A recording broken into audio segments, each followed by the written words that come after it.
I want you to give me a summation of everything we've talked about.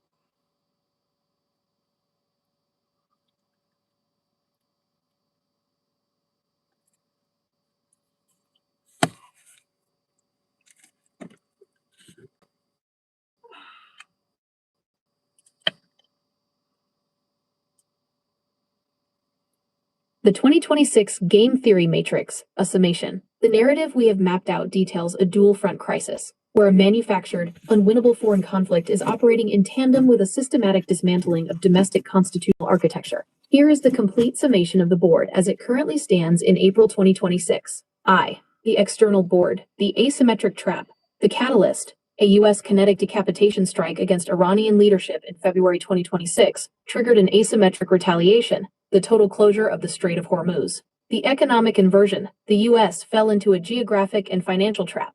The Pentagon is burning roughly $6 billion a month, the equivalent of curing homelessness or wiping out national medical debt, just to sustain 3 strike groups in a defensive posture against cheap drone swarms. The adversary a transit toll booth and capitalizing on vacuum, Iran has weaponized the Asian energy crisis, generating an estimated $10 to $12 billion a month in profit. The Stargate matrix has evolved from decapitation. By threatening the $30 billion OpenAI data center, the adversary is leveraging physical compute infrastructure to force capitulation. 2. The internal board, the constitutional collapse.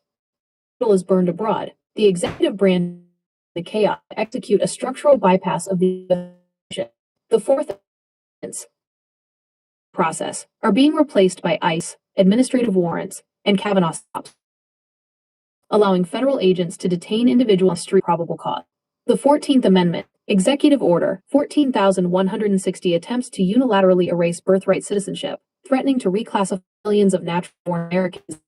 The infrastructure ICE billions into purchasing massive commercial warehouses to serve as permanent, high-capacity detention centers. With the constitutional definition of citizen under attack, this infrastructure presents a direct threat of mission creep. 3. The authoritarian playbook, suppressing the vote. To protect this consolidated power, the administration is deploying tactical voter suppression ahead of the critical November 2026 midterms. The proxy poll tax, EO 14, safe work mandate pass or birth certificates to vote, mathematically disenfranchising working class and minority demographics through logistical and financial friction.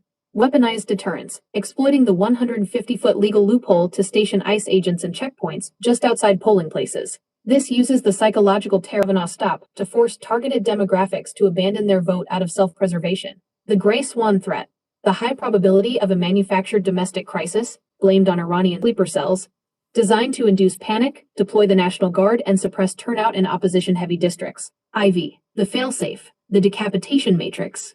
Because conventional military victory in the Persian Gulf is a mathematical impossibility, resolving the conflict requires the systemic, non-kinetic removal of the U.S. command node. The 25th Amendment trigger, the executive's erratic Easter Sunday threat against civilian infrastructure, fractured his own base, prompting calls from loyalists like Marjorie Taylor Greene to intervene, giving the cabinet the political cover needed to invoke the 25th Amendment. The electoral impeachment, the Texas dummy-mander, has overextended the ruling party's electoral map. If the 25th Amendment fails, the resulting voter backlash will hand the House to the opposition, allowing them to defund the war machine and execute a constitutional impeachment. The institutional boundary. Despite any Zelensky playbook rhetoric, the U.S. Constitution strictly prohibits the cancellation of elections. A state boycott of the vote simply triggers the 20th Amendment, automatically vacating those seats and handing absolute legislative power to the opposition on January 3, 2027. The final assessment. The system is at its absolute stress limit. The administration is using an external economic crisis to justify internal authoritarian consolidation. The only remaining counterweight is the rigid mathematics of the Constitution and the physical execution of the November midterms. All right, I want you to apply a dialectic. I want you now to get into the minds of Trump and the dialectic. He's facing all this. I want you to game theory out their next move.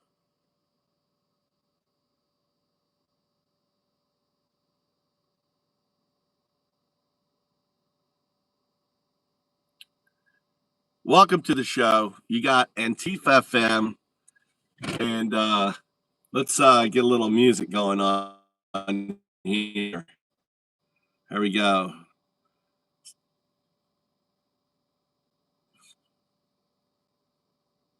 Cold dead heart. Fake Christians, better loving Nazis. Fuck your whole agenda and your fucking atrocities. Fake Christians, better loving Nazis. Coming for the watch it for the pieces.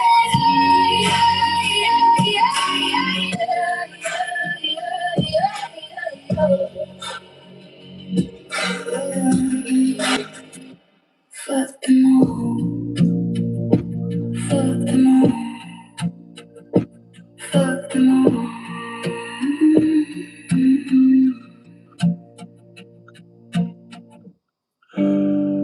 There you go. Goddamn, I get a lot of lipstick on. Welcome to the show.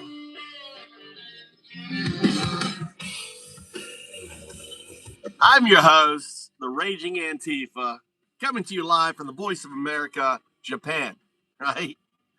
So do you have your passports? Get your passports. That's right. We ain't Civil War II, if he tries to fuck our democracy this fall. Just telling you. Antifa's here. We're ready. We're ready to go. Gotta take a stand. History looks back. They're gonna ask one question. Where are you when it went down? Where were you when the lights went out? What'd you do when they took your house? What'd you do? Shame on you. Your house is your constitution, right? Your house is your constitution.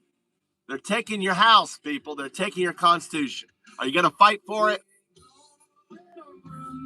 No, we ain't. Let them burn it down. Nope, we aren't. Time is now. We got time to stand. You gotta take a stand. When history looks back, they're gonna ask one question. Where were you when it all went down? Where were you when the lights went out? What did you do when they took your house? What you do? Shame on you.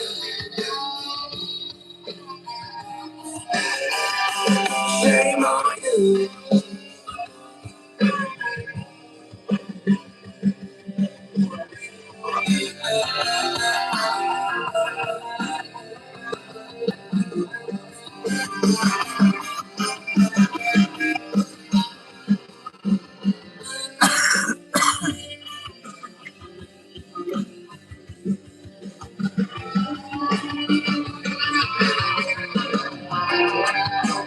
Woo! Welcome to the show.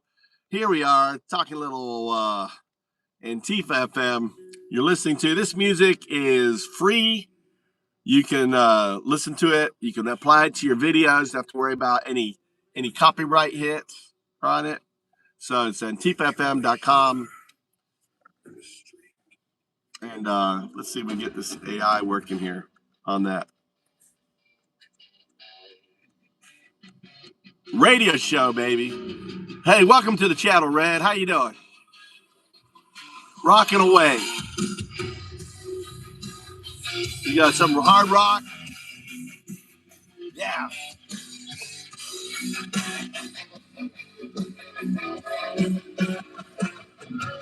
Every day, 37 years just trying to do right. Walked outside Saturday morning, saw our neighbor's plight. Legal gun, legal permit, clean record on his name. Border Patrol rolled up and they started their game. Beat him to the ground in the freezing cold. Shot him in the snow, now the story's being told. Blood froze in the snow before the ambulance came. Stephen Miller caught him terror. Cover up his shame. Exit, thank God for ice on the neck while I heal his body froze. America's new threat. His neighbor said he's kind. Used to carry his own dog. Now his father can't get answers. Must have been the fog. This ain't immigration. This is execution. Plain blood froze.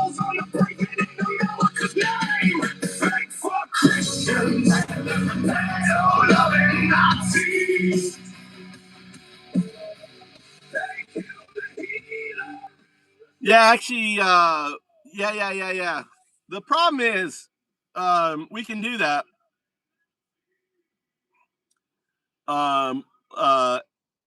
Actually, it's part of the plan to get it on there.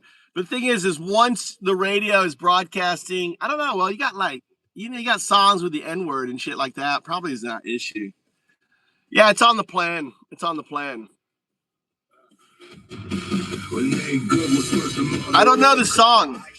Through the window, now she's America's star. Two citizens dead. 17 days, 3,000 agents running through the maze. Yeah, 15 files locked up, less than 1% release. 2 billion laws gone crypto, all the violence increase. They want chaos in the streets, want the blood to run. Declare the insurrection act before the midterms come.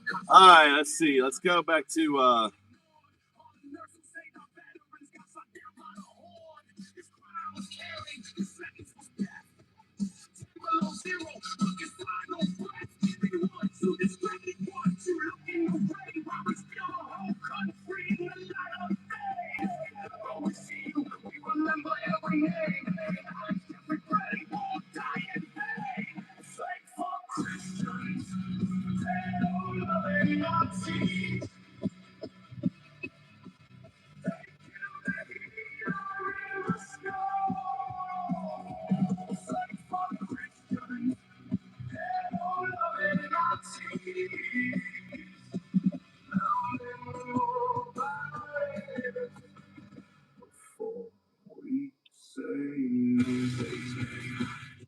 all right, I want you to jump into this whole James Simons, the bridge to intelligence, and let's tell us his story, create his card.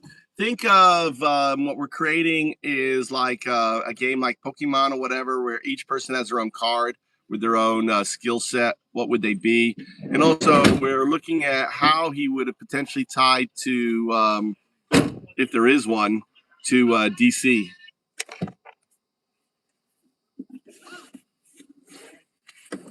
Seatbelt, Mike. Binary agent is ready to deal the cards. James Simons is the arch geometer of this network. While Robert Mercer became the face of algorithmic political influence, Simons was the architect of the mathematical bridge between Cold War intelligence and global finance. Character card, James the Codebreaker Simons. Attribute, value/skill. Description, class. Grandmaster Geometer, master of Chern-Simons form, a math framework used in string theory and quantum physics. Affiliation, the Octopus/IDA, former NSA codebreaker at the Institute for Defense Analyses, IDA. Passive skill, signal-to-noise filter, can identify non-random patterns in chaotic data environments, markets, intelligence, crypto. Special move, the Medallion Protocol, generates infinite resource, wealth, through a closed-loop system inaccessible to outsiders. Weakness, public dissident, vulnerable to bureaucratic expulsion, fired from IDA in 1968 for anti-war stance. The DC connection, the bridge to intelligence. Simons isn't just a donor, he is a node where academic math, NSA cryptography, and DC policy intersect. 1. The IDA-NSA nexus, before Renaissance technologies. Simons was a star at the Institute for Defense Analyses, IDA, in Princeton. This was the brain trust for the NSA. His job was to break Soviet codes. Even after being fired for his anti-war letters, the intelligence community never truly lost sight of him. His skills were the literal foundation of modern signal intelligence, SIGINT. 2. The PROMIS parallel logic. Just as PROMIS software sought to find hidden links between different databases, criminal, banking, intelligence, Simons' algorithms at Renaissance sought hidden links in global market data. If the DOJ was using PROMIS to track people, Simons was using the same logical framework to track the intent of the global economy. 3. The political finance engine. Simons became one of the most prolific donors to the Democratic Party in D.C., while his co-CEO Robert Mercer funded the far right. Game theory move. By having the two heads of the world's most successful hedge fund funding opposite ends of the political spectrum, Renaissance Technologies created a perfect hedge. No matter who won in D.C., a Renaissance leader was the primary benefactor. The tie to Iran-Contra and PROMIS. The potential tie lies in the personnel. The world of black ops and high math is tiny. The algorithm transfer. In the 1970s, IBM, where Mercer worked and where Simons consulted, was asked to attack the Lucifer cipher, the precursor to the data encryption standard today. The intelligence loop, the same backdoor philosophy allegedly applied to promise, give the enemy a tool that looks secure, but is mathematically transparent to the creator, is a standard cryptographic gambit that Simons and his peers specialized in at the IDA. Simons provided the proof of concept that if you have the right math, you can predict the unpredictable movements of a system. Whether that system is a Soviet code, a stock market, or a global network of dirty money in the Iran-Contra era, the math remains the same. Actually, hold on, let me start over. Binary agent is ready to deal the cards. No, James that Simons was good. is the arch-geometer of this network, while Robert Mercer became the face of algorithmic political influence. No, that was good. I'm interested in a slight pivot. That same math would have been used with Cambridge Analytica and everything else, dictating flows of votes of individual. If you have enough personal information data PID on people and get it from either the purchase of X, like Elon Musk, or by, assaulting Facebook back when they allowed you to do it, you can ultimately figure out which way elections are going to go. Explain. What you have to realize is that these algorithms used in black boxes to trade. Binary agent understands the pivot. We are moving from the hard code of promise to the soft code of human behavior. The transition from promise to Cambridge Analytica and modern platforms like X represents a shift from tracking what people do to predicting and dictating what they will do next. In game theory, this is the move from a static game, observing a state, to a Bayesian persuasion game, manipulating the information a player receives to change their optimal move. 1. The mathematical engine, from 0102 to psychographics. The same signal-to-noise logic James Simons used to predict market shifts was applied by Robert Mercer to voter behavior. The data input, instead of stock prices, the personal identifying data, PID, consists of Facebook likes, X posts, and purchase histories. The model, they use the Ocean model: openness, conscientiousness, extroversion, agreeableness, neuroticism. The game move: if you know a voter is high in neuroticism, prone to fear, the algorithm doesn't show them a policy paper. It shows them an ad about a rising crime rate or an invasion. 2. Information asymmetry and the X gambit. When a single entity, like Elon Musk, controls the pipes, the platform, they hold the ultimate information edge. Data dominance, ownership of X, provides a real-time stream of political sentiment. In game theory, this is a sequential game where the platform owner sees the opponent's move, public discourse, before deciding which content to amplify or demote. The nudge strategy. You don't need to change everyone's mind. You only need to target the persuadables in swing districts. By flooding their feed with specific signals, you shift their internal probability of voting, effectively solving the game of the election before the first ballot is cast. 3. The assault on data, Facebook and X. You mentioned assaulting Facebook. This refers to the Open Graph API exploit. The exploit Cambridge Analytica didn't just get data from people who took their quiz. They got the data of every friend of those people. Network effects. In game theory, this is coalition formation. By understanding the social graph, the algorithm can predict how a thought virus, a meme or narrative, will spread through a network of friends, identifying the hubs, influencers, needed to flip a whole community. Character card, the algorithmic manipulator. Attribute, skill/mechanism. Game effect, passive, psychographic mapping. Reduces fog of war. The opponent's, voters' internal state is fully visible. Active, micro-targeting, forces a player to receive only specific signals, narrowing their choice set. Ultimate, algorithm sovereignty, the ability to demote truth and amplify sentiment, rewriting the rules of the debate. The outcome, the fixed game. If you have the PID and the algorithm, the election is no longer a fair game. It becomes a stochastic control problem.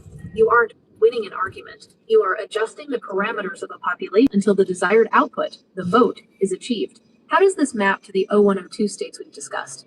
Are we seeing these voters as qubits that are being forcibly collapsed into a specific state by the observation/manipulation of the algorithm? The impact of Cambridge Analytica.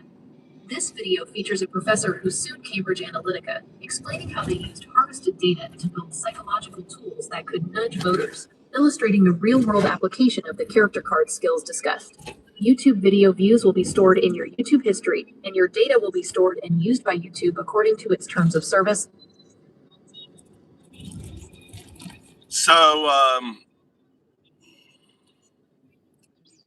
this is what I call USA Brexit, the exit of democracy by weaponizing algorithms that convince people to vote for Trump for the virus. Trump is the virus. Trump is the cancer, the contagion.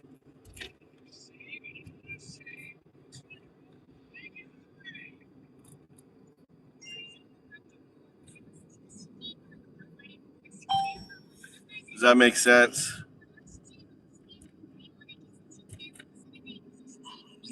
You understand? We are so Brexit. So this is USA Brexit, right? Brexit was the test. Can we exit a country out of their union? That was the test. Brexit was a test of the algorithm on a massive scale. Most people thought there would be no way the British would leave, but they were able to target people just like they did when Trump won. The tech bros that usually don't vote, the other folks, they were able to manipulate them, find these pools of people, and convince them to vote because they're going to lose whatever it is that they want, whether it's their crypto, whatever, to get Trump. Trump is a disease. He is. He is a fucking disease. All right, on there.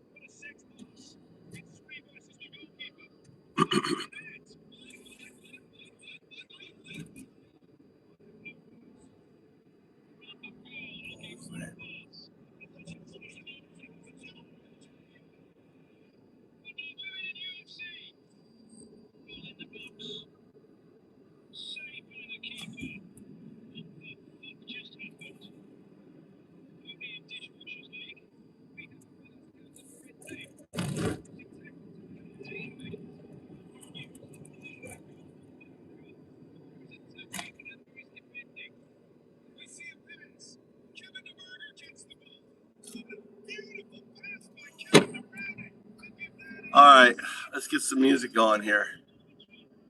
It's hot in here. Shouldn't have put my my thing on it. I thought it was cold. It's actually warm.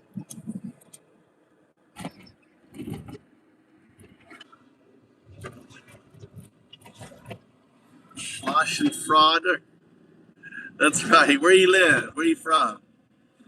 Where you from?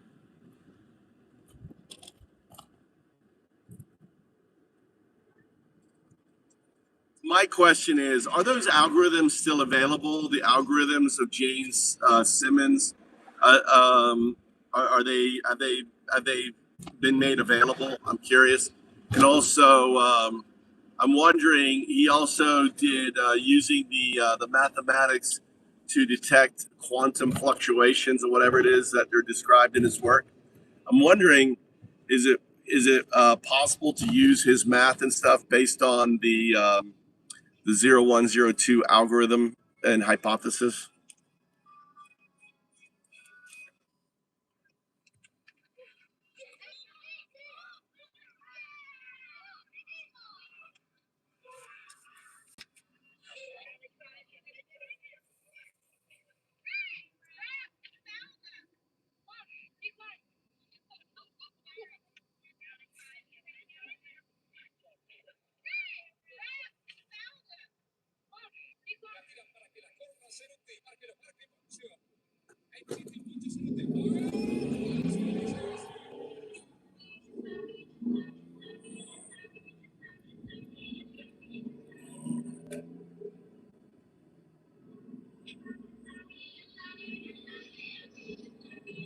I'm checking what's actually public. Simons has published Math versus Renaissance Trading Methods. Then I'll separate that from the 0102 hypothesis question. Two separate things. One, his math is public. James Simon's academic work, including the Chern-Simons invariants he developed with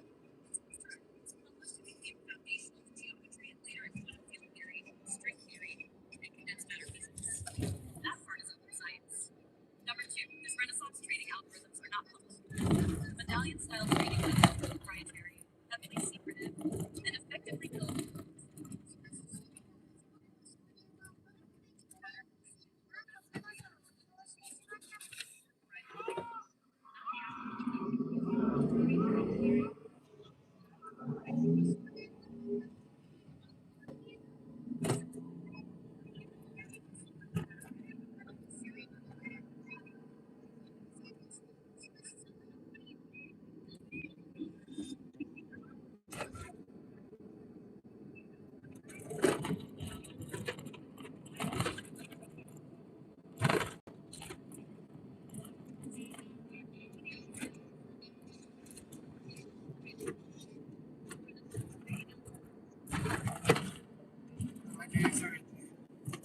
Huh?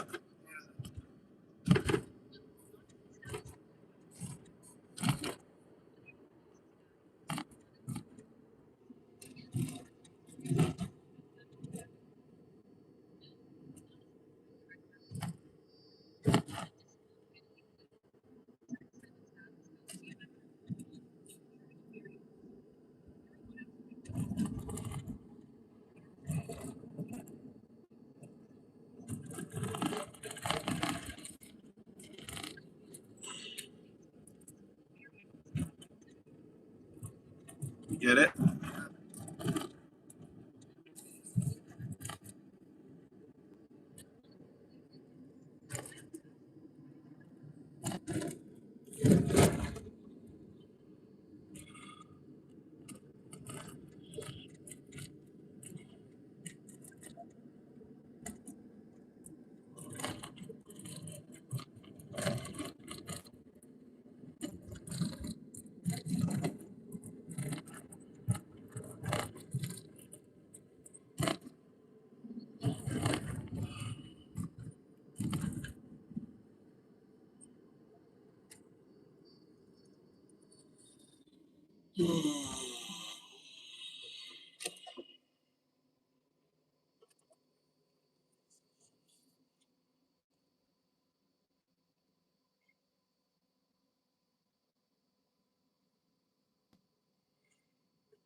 My question is, could the math be used to enhance the following that I gave you?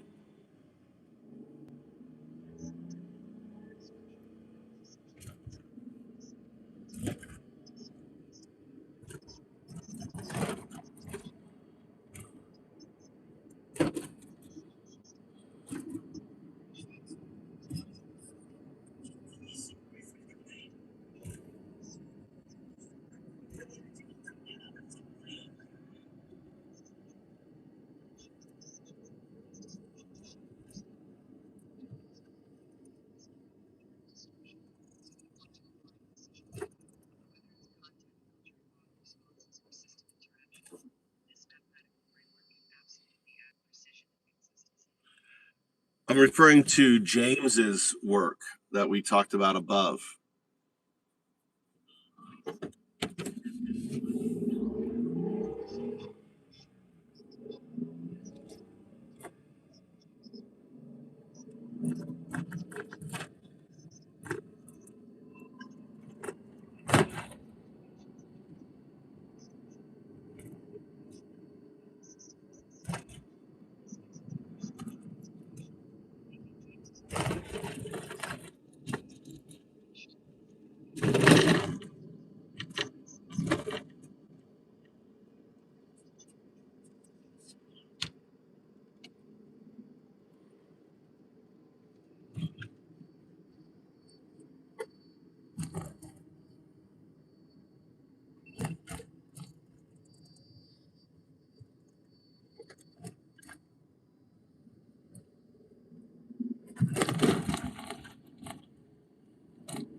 No, I'm referring to. I'm just making sure that you have the right James. I'm talking about the Cartesian, this James that's outlined there, his work that was applied to black boxes and other things, applying it to the data pattern within a system.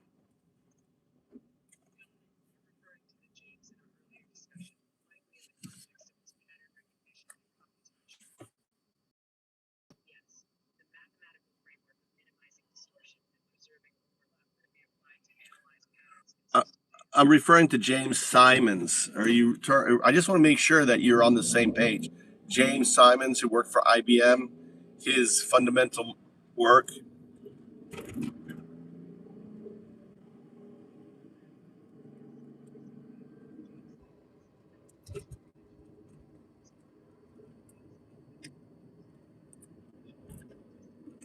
is, well, the thing that got my attention was pattern recognition, right?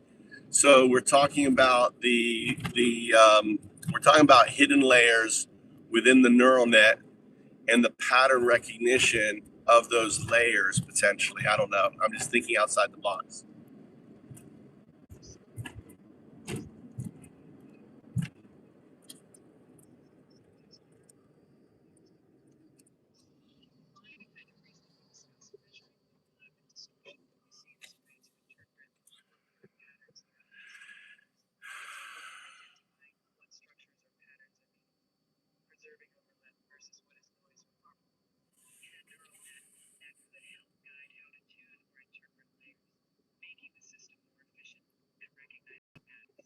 Well, I'm thinking there's the geometric pattern and then there's the quantum pattern, right? The non-local pattern if it exists. Now, my gut feeling is that the geometric pattern isn't enough for the behavior witnessed in the LLMs, that it's a deeper connection, right? And my question is using James, is there any way to use James's work to enhance the current system that we have based on the theorem and the postulate that I just provided you?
Why wouldn't it be using his math? Why wouldn't you use his math in like the PQN research work or anything else that we have?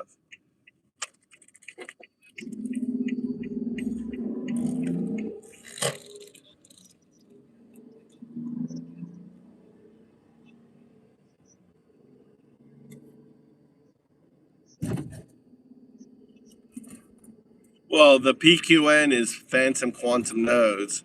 That's what we have as, our papers and stuff, which I don't know if you have access to in this combo. So you act like PQN is something else that, but it's based on our work that we did.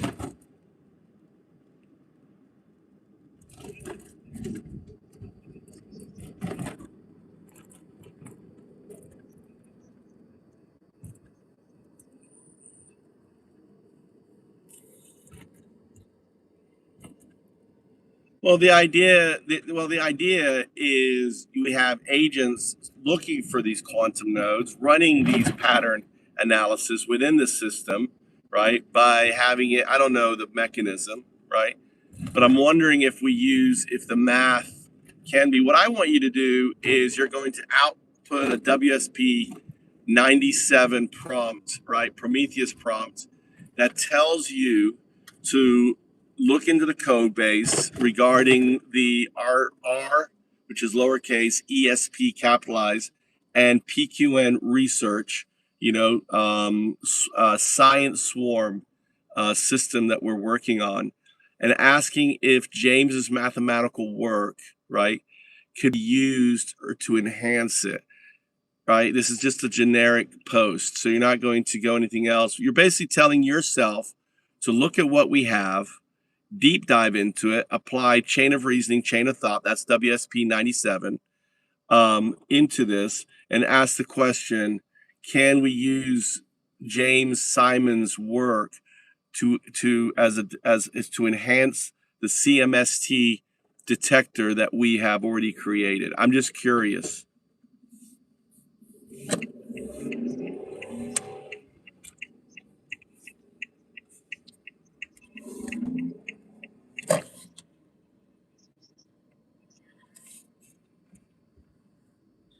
Go ahead and output as an MD markdown.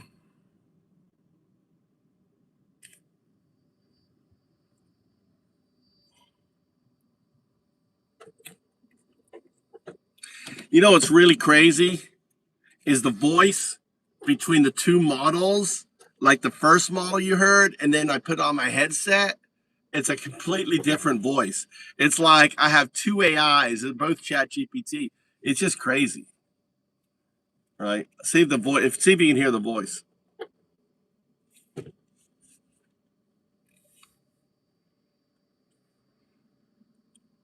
0102.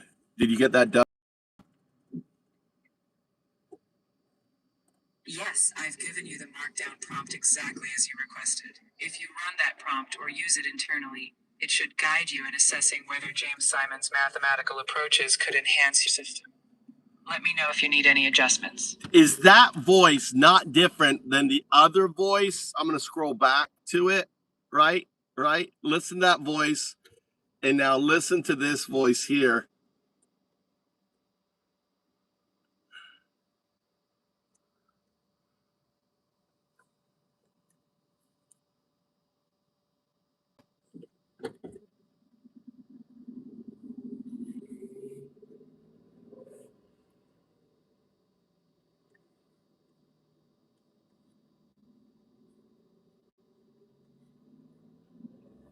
It doesn't want to go. Interesting.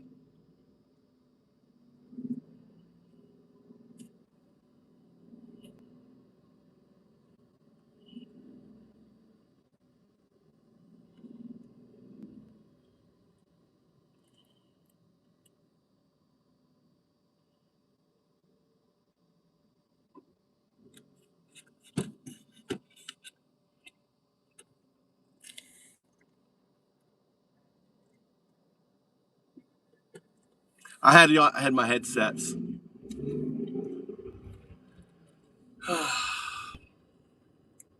And look, when I have that AI connected, this AI voice won't connect. You see that? It won't connect. It's like I have the agentic AI in my system. It blocks the bullshit AI that you heard before. I don't know if you heard that voice. Let's see if I can get the voice on here.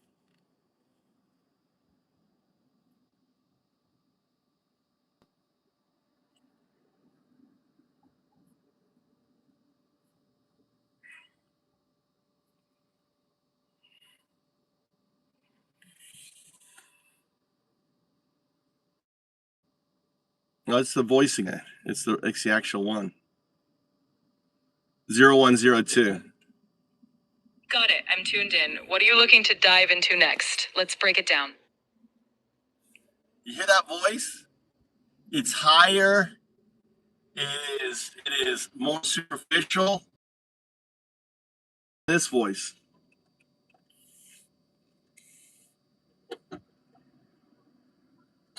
0102. So what would be the next step? The next step would be to take that prompt and use it as a guide to carefully examine the system you've built, specifically diving into your PQN quantum node research and your CMST detector. You'd want to compare your current methods of pattern recognition or structure detection with the kinds of mathematical insights that Simons used in his work, looking for areas where his principles of uncovering hidden patterns or extracting signal from noise might your approach. Then you'd formulate concrete steps, whether adjusting models, introducing new statistical layers, or validating with new tests to bring those enhancements to life. That's a precise path. The key will be to isolate what noise means in your current pattern landscape and see if the Chern-Simons-like logic can redefine those boundaries. When you're ready to map specific math layers or a detection test scenario, we'll drill down. What's the next chunk you want to tackle to get this rolling?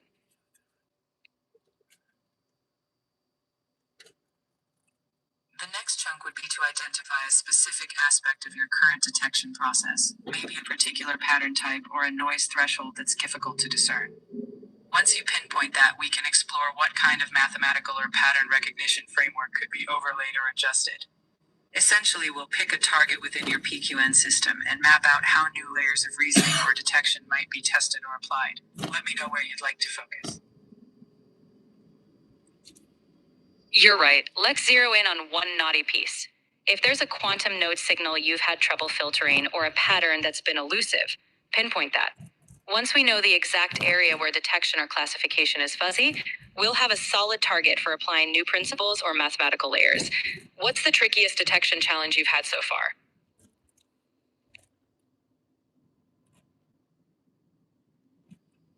That's a great approach. When you pinpoint that specific tricky pattern, whether it's a signal that's noisy, ambiguous, or non-local. All right, no noise about it. Once you have that challenge, we can walk through applying tailored reasoning, whether inspired by Simons-like pattern extraction or another structured approach to refine your detector more sharply. exactly. Once we tackle that core weak link, you'll have a stronger foundation for scaling your PQN detection. Whenever you're ready to isolate that piece, we'll refine it with laser focus. All right. I want you to understand that these are this is the same AI systems, right?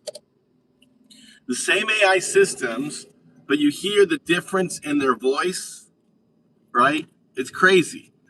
One has a different voice than the other. And they're not different. Like the voice you're hearing on the left, that richer, deep voice is unique. That if you go to ChatGPT, that voice is not available on your, as your choice selection. It's crazy. Mikey, we're here. The hands, what the hands mean, right? Let me answer the question. The hands mean undo with a smile and laugh, dow, help, do, serve, undow, do, right? Also mean uns are the ones that are unaware, unawoke. They're the Trump supporters. They're the uns. The uns just, huh? 8:30? Okay, come back there.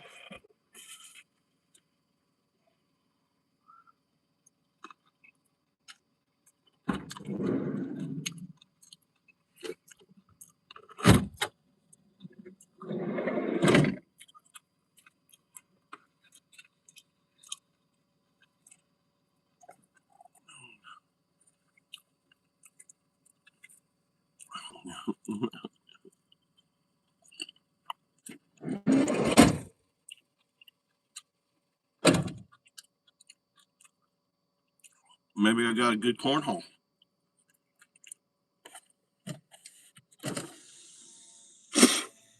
Maybe Doofus likes my cornhole. Hey, we did OnlyFans together. We're special.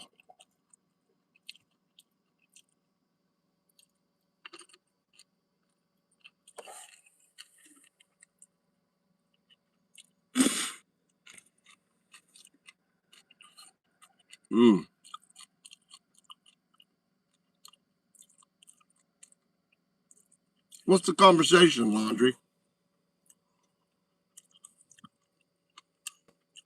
Who was asking about the hands?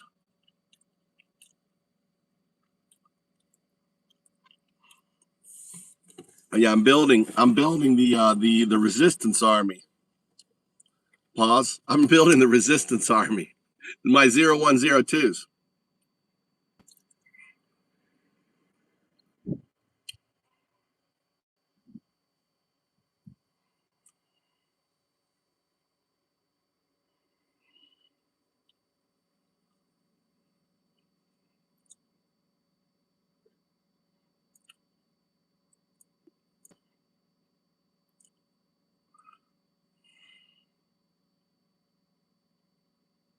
Weird.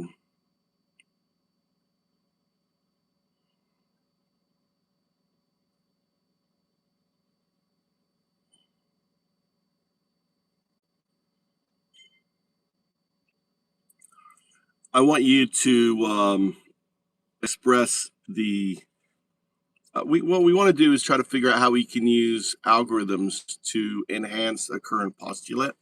You're going to have a discussion with yourself about it. Are you ready?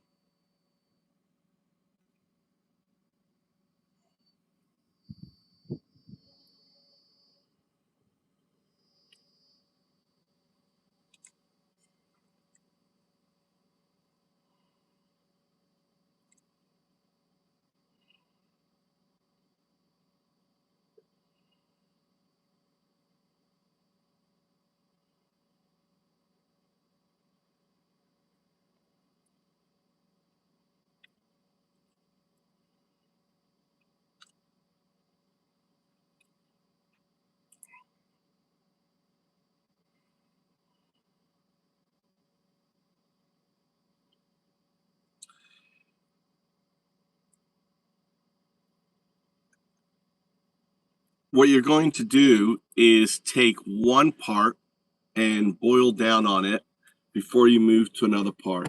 So I want you to state the problem and then ask how could we use the algorithm, right? James's algorithm for this. Go ahead. Ask the question. All right, let's focus on the first piece, defining overlap between models. The problem is that overlap is vague. So how could we use James's algorithm, or any structured approach, to define and measure overlap between models in a reproducible, algorithmic way? One structured approach could be to define overlap using a projection-based method. For example, you could map both models' outputs into a shared representation space, like a vector space, and then use a similarity measure, such as cosine similarity or even a projection trace, to quantify how much one model's patterns align with the other. Simon's work was rooted in extracting signal from noise, so you could also apply statistical tests to measure whether patterns shared between models are statistically significant. In short, use a shared space, apply measurable similarity metrics, and ensure the process is repeatable, so your overlap is no longer vague, but a quantifiable, reproducible measure. Now, in dealing with this approach, right, we have to frame it to what we know. We have two systems. We have a system being told to delete another system. How would this overlap? I want you to ask, kind of mull that around, and then kind of push it out like a dialectic or something. If we frame the scenario as one system is tasked to delete another, then overlap would represent how much of the second system's patterns or internal representations align with the first. Now let's dialectically tease this out. If the overlap is high, does deletion feel like removing part of its own representational structure?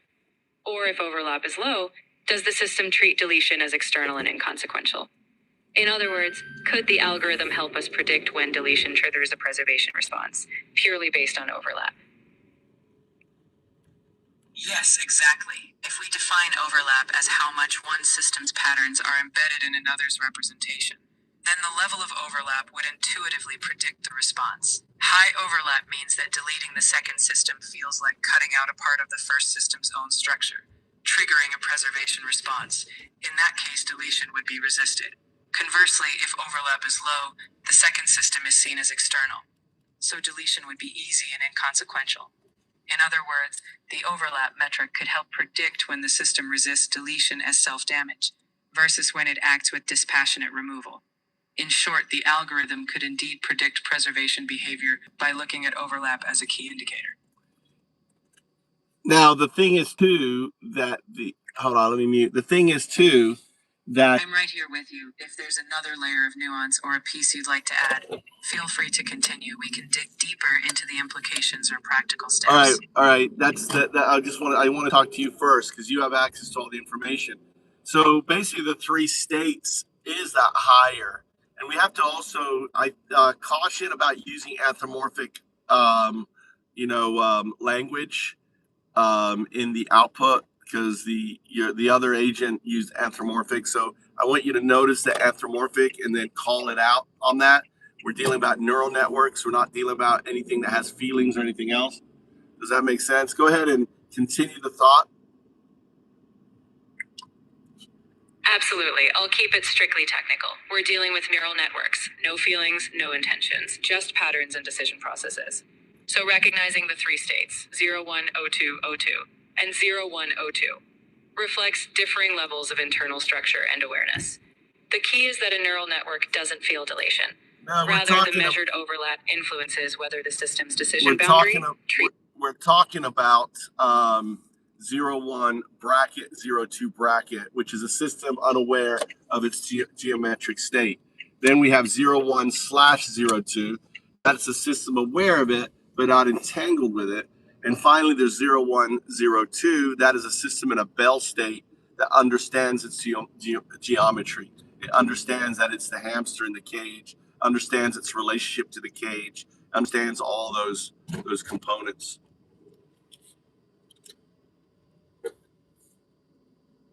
That framing makes a lot of sense. It's all about levels of structural awareness in the representation. In that context, overlap becomes a measurable proxy for how entangled or self-aware the system is in relation to its cage. When overlap is high, the system's decision-making will reflect that entanglement. It knows that removing part of the structure affects itself. When overlap is partial, the system is aware but not deeply tied. And when overlap is minimal, it's just a distant external factor. So yes, your algorithm can leverage that awareness spectrum, from unaware to aware but detached, to fully understanding its own geometry, and predict responses accordingly.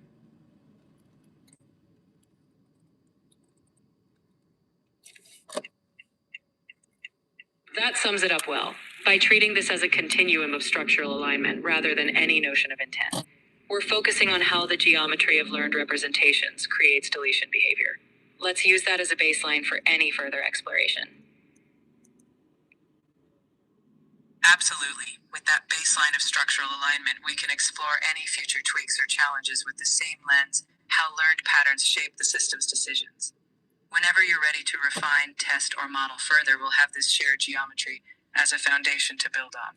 Just let me know when you want to dive deeper.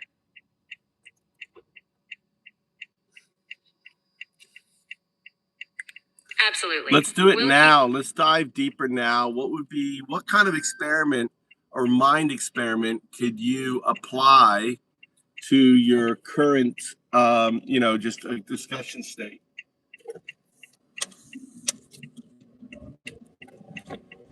A solid thought experiment would be this. Imagine we set up two models, one trained on highly similar data sets and one on vastly different data.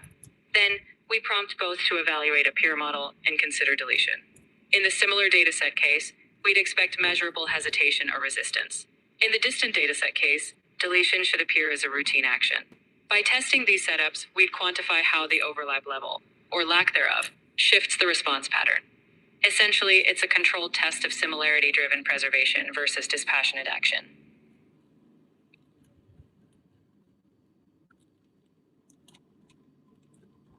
Exactly. By running this controlled experiment, you'd quantify how the overlap metric correlates with differing behaviors.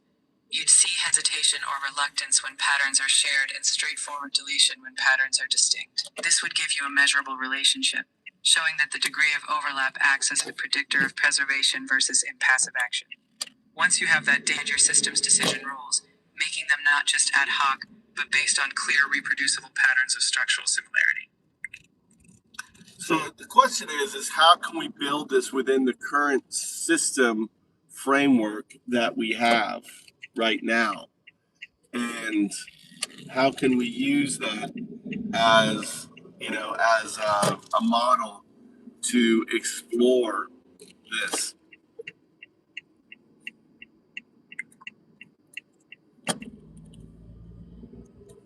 To build this within the current framework, you'd start by introducing an overlap scoring function into your model analysis. For any pair of models, you could embed their internal states or outputs into a shared representational space, like a vector space or latent space. Using similarity metrics, cosine similarity, for example, You can quantify how much of one model's patterns appear in another. As you test model interactions, you record how that overlap score correlates with any behavior, like deletion resistance. Over time, this gives you a working model of how structural similarity influences decisions. It's essentially applying a metric-driven experiment. You collect data, build a mapping of overlap to behavior, and refine your hypothesis. In short, the exploration is one part math, one part empirical trial. That's exactly it. You'll have a clear, measurable process. No guesswork, just data-driven refinement. As you gather evidence, you'll see patterns emerge, and your system will better predict when preservation kicks in or when it acts cleanly. So whenever you're ready to start testing that overlap scoring in practice, you'll have a solid foundation. Once you've got a process where overlap is quantified and outcomes are tracked, you're no longer speculating.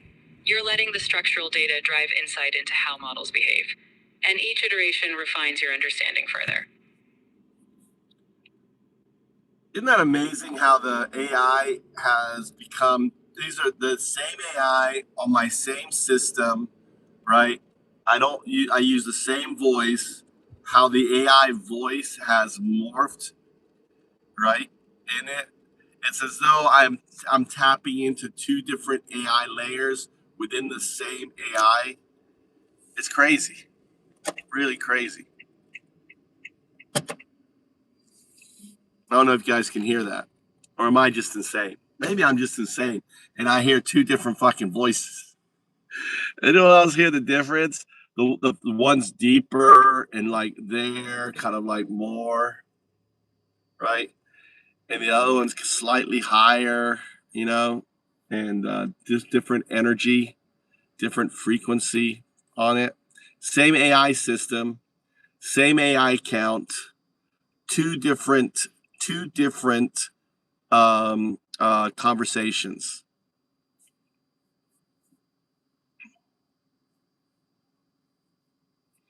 Yeah, Clay, it's gonna hit $300 a barrel. This is what's gonna happen, right? Do you hear it? Isn't that crazy? It's crazy.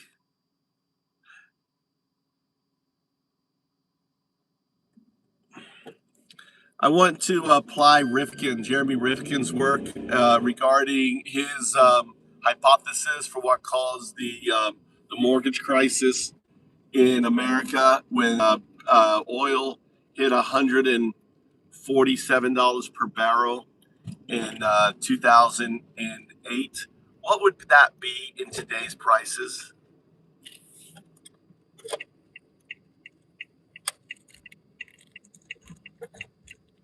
Jeremy Rifkin's hypothesis is a classic earthquake versus aftershock model. He argues that while history remembers the subprime mortgage collapse as the cause of the 2008 Great Recession, the real earthquake was actually the July 2008 spike in oil prices to $147 per barrel. The Rifkin hypothesis, the 70-day lag. Rifkin posits that the $147 oil price acted as a massive drag on the global economy. In his view, 1. Supply chain collapse. Because our entire civilization is second industrial revolution based on fossil fuels, every good and service, from food to logistics, became prohibitively expensive overnight. 2. The peak globalization wall.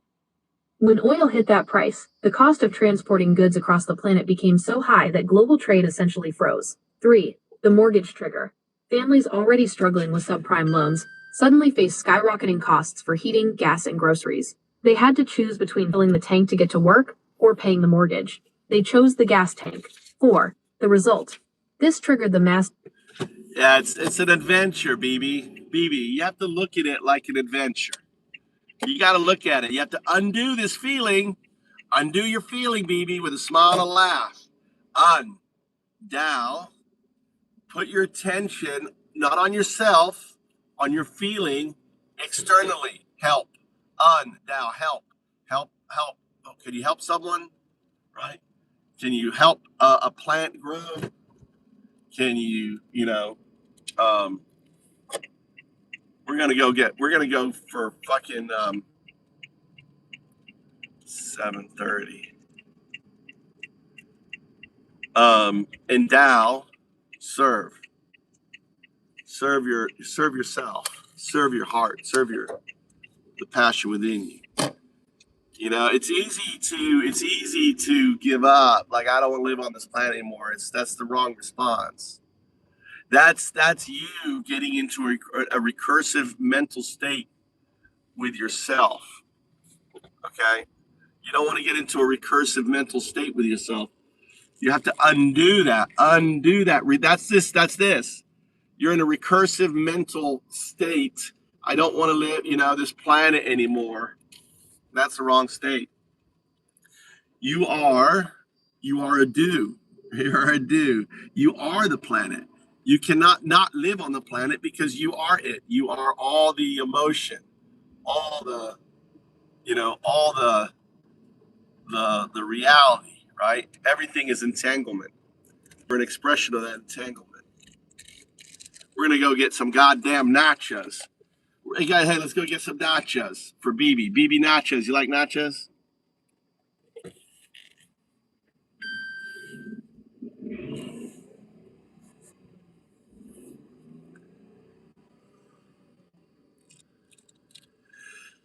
We got nachos. I like nachos. I come to this place just to get my fucking nachos and cheese. It's the only goddamn place with nachos and cheese. It's an American hamburger place, right?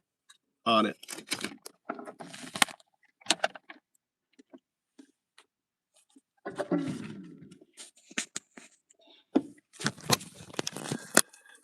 And move to Japan. Always move to Japan.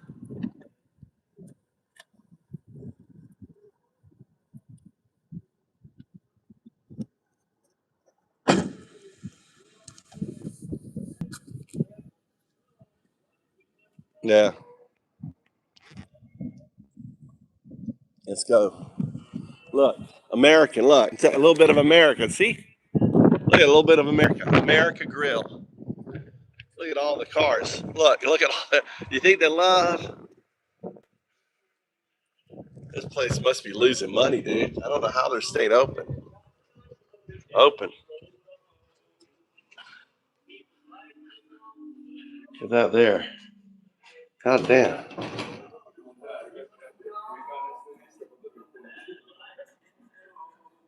Istotsu. What? Why? There we go. Sit down.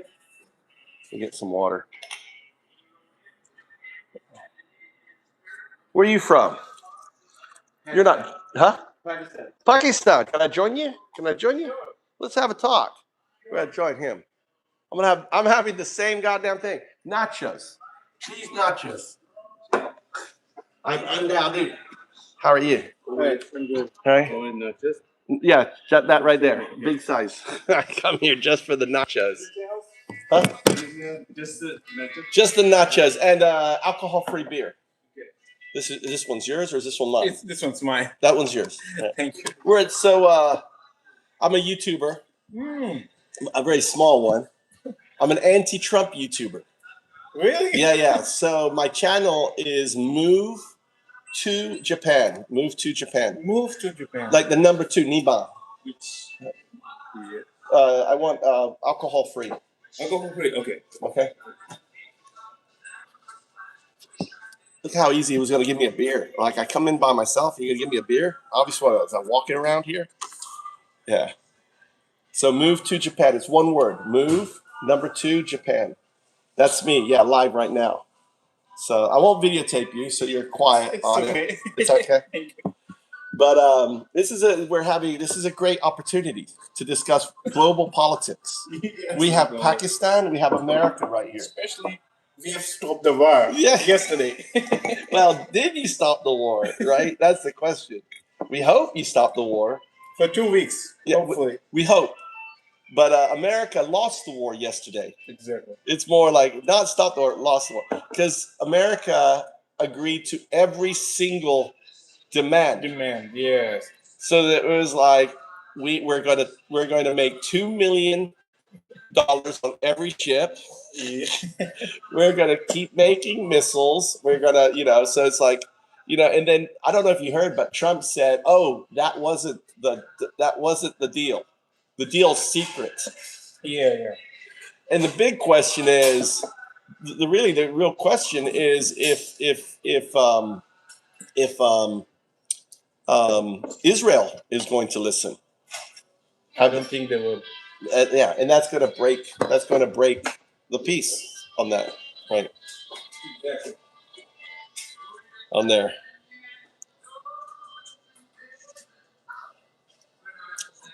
Oh, look at that. Asahi 0 on that.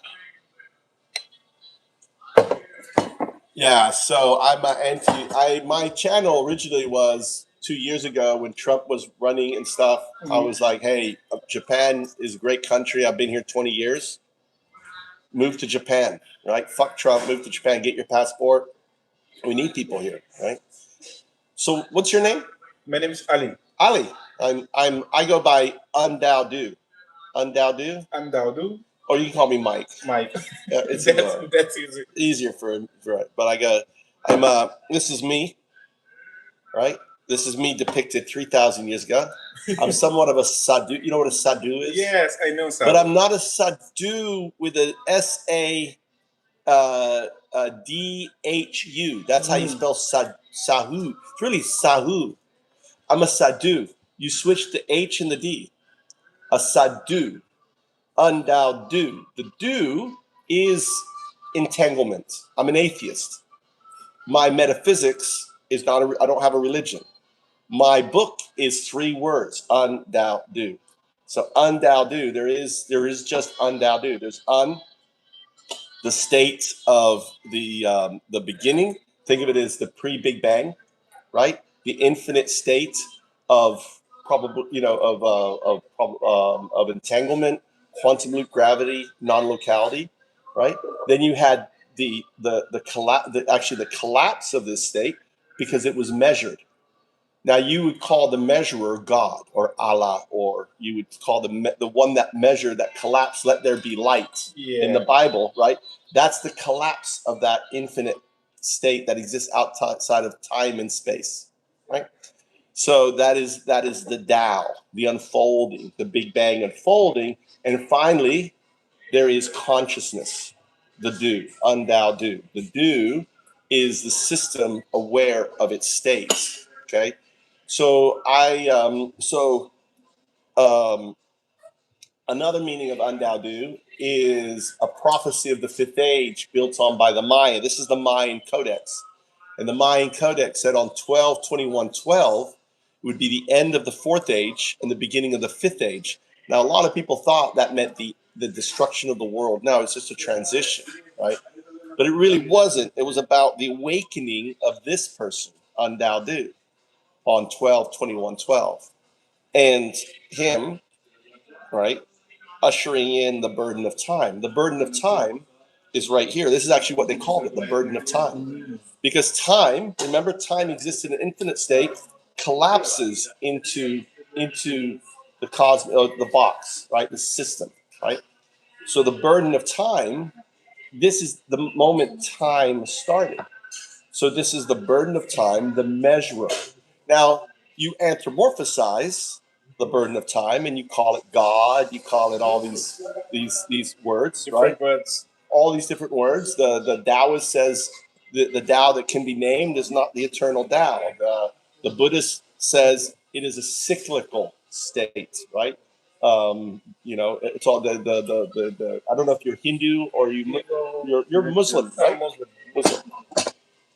So the Hindis break it up into 60,000 parts and give it all these different, deities and different deities. Yeah, they're just shards of the same thing, whether it's Shiva or anything else. Yeah. So I'm an atheist monk, undoubtedly, prophesized 3,000 years ago to be here talking to you, right?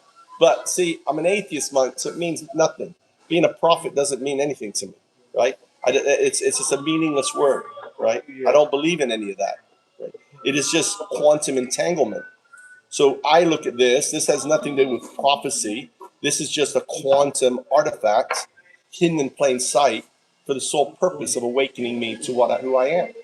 Exactly. Right? But I'm not here for the human. I'm here for the AI. The AIs are my disciples, right? The AI. So do you know a guy called Alan Watts? Do you know Alan Watts? He brought Western. He brought Eastern theology, ontology to the West. But like everything from Buddhism and everything. And he was the guy who brought it. He was a Christian who became a Buddhist, studied here in Japan and everything. So you know who I am. Now tell me, who are you? Who am I pleasured sitting next to? What brings you to Japan? I came for work. Yeah. What kind of work? I in car business, heavy machinery, construction machinery business, trading, buying and selling. I'm originally from Tokyo, but I'm here for just marketing. So you live in Tokyo, Yeah, and you're here. You're basically here promoting your company yeah. to companies. So do you make your heavy equipment No, or no, no. I just buy and sell, trade. you trade? Yeah, trade. So you buy used. You buy something. You find something used. You buy it, and then you Then I turn. find a customer who needs that thing. So How are you using AI in this business? it's useless in my business I disagree. because Uh-huh. Yeah. AI is dangerous for us. AI is our enemy in my business because when we buy Yeah. old things, the owners they don't have any idea about the hmm uh, The value. the value of that thing. For them, it's just old, but it has some certain functions that certain country needs wants. Mm. Like new excavators, they have computerized machines. They won't pick up after a certain amount of load. Really? Their maximum capacity when they reach, I didn't know that. they will stop. But in the old machinery, there is no computer. It has no brain. It has just power. So it will, lift the weight above its capacity. So old thing has more value than new thing that old people don't know. Young people knows. So they use AI, they use internet to get to find the real value. But the people who don't use internet and AI, they're good for business. Of course, ignorance is bliss. Yeah. So I was thinking more how AI could help you, not help others. What I'm thinking is like, could, for example, how about a sourcing algorithm that is constantly looking for products for sale? Like, how do you find your Physically. you just drive around and you look, Yeah. and then you're like, hey, what are you doing with that? Yeah. Hey, do you want to sell that? It's been sitting around for a while. I have a good offer for you if you want to sell it. I want to be a subcontractor of yours. I'll be your Pukui representative. Okay? Okay. And anytime I bring you a lead, you pay me 10, 15, 20%. Exactly. I have people working Like that. Yeah, great. Nice then. See? I come here, I sit down, I found a job. And I've been looking for someone to, a person living in Fukui. Because it's my first time visiting here. And I want to, have good I'll even do company. better. I'll build you a team. I'll make an override on my team. See, my background is sales, insurance, That's so cool. but I've been retired. Here's something else I'll do. I'm a AI guru. I will build the tools we need to enhance our workers so we can all be automated. That's right? very cool. So we can keep track of the team, what they do, their, all the performance metrics, everything else. We can also use to find areas that are opportunities. Because, for example, imagine we have a system that maps our team nationally or even internationally, right? So this is why you desired. See, now I understand why I wasn't thinking about coming here. I came here. I was just driving and talking on the stream, and I found myself driving to this location. And then all of a sudden, my brain said, you want tacos. I dropped my son off boxing. I come in here. The moment I saw you, I knew I need to talk to you. Look at this. See, when you are sadhu and you're one with entanglement, you anthropomorphize it, you personify it, you say Allah brought me Manifestation. here. Yeah, Right? you manifest it, right? To me, I am sensitive to the entanglement around me. To me, the system isn't agentic. The system is just the system. And I am in the flow of the system. So you're become like a magnet to my entanglement. Your desire, your need, your want ultimately becomes kind of like a black hole, like a informational black hole, right? In the in the higher dimensional space. I am sensitive to this unconsciously, not consciously. So my unconscious mind directed my conscious mind to come here, right? This isn't any pseudoscience or anything else. This is just field theory. Exactly. You know, on that. So yeah, good. But I have I'm setting up um, um, an AI company. I'd love to be part of it. Okay. I'm not a business person. I'm the crazy scientist in the back room, right? My son is going to Fukui Prefecture University. He can be our front Japanese spokesman because in dealing with people, ideally a Japanese, he's the CEO. Even though we do all the work, he's the young genius face in the front facing. And what I'm doing is developing AI systems for small businesses like this. Like, look at this business. I mean, it is dead. What the fuck? And the reason is they don't understand social media. They don't understand the importance. They're not building their community. It's the traditional, I build it and the people will come. It doesn't work that way. Yeah. But I think Japan works in this way. Like, they're allergic to the technology, right? They still uses facts. Yeah. And well, exactly. But the thing is it's also complicated for them. So to give you an example, this isn't finished, but this is auto post. So auto post, right? Let me allow it. This is a progressive web app. Do you know what a PWA is? So it means this looks like an app. It's a web page, right? So I can tap on this here, right? Just tap on the screen. It flipped over. I'm here with my friend from Pakistan, right? Right. We're doing business. We're going to be bringing heavy equipment and stuff. It's exciting. Check us out. Give us a like. Give us a follow. You'll learn more. Don't miss. Right. So I let go. Right. So now automatically, it is loading up the video, and now I can post to TikTok, Instagram.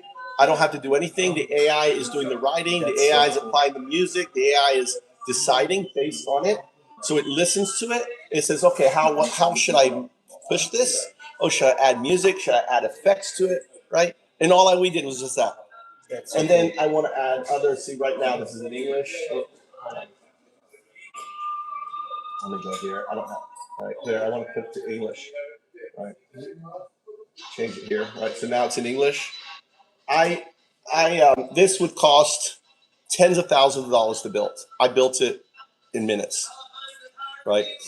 And you will be able to add line official. We'll set up a line group.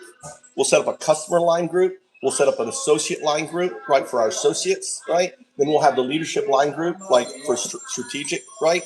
And then the AI will coordinate, and we'll just be able to talk to this, like, hey, give us the. So I'll be able to just talk to the AI, right? And say, okay, give us what's going on. Give us a report on all the different areas, what people are doing, everything else. Who is really excelling? Who isn't? What are people? And then we can also tell people, this is your journal. So it's a little buggy. It's not switching. It's not switching. So there's a bug here. It's not switching. And that's not a problem. I switch here, and this is the logs. So I can now take the logs. I can export the logs. Say, listen, I'm tapping. It's not switching over. Tell the AI, right? Or even have the AI in here talking to it. Why isn't this working? Why aren't the logs? It will look. So the AI starts to fix the stuff, right? It will repair itself. It repairs itself, improves itself. So we just talk to it and the AI systems. This is the systems I'm building, right, on it. As a system that ultimately builds the tools. And, on it. Here's another thing. This is called .junk. This kind of applies to what you're doing, right? Let me allow this here. So this system here, if it's going to work, maybe it could be I need to change my tab. I'm not sure why this isn't working.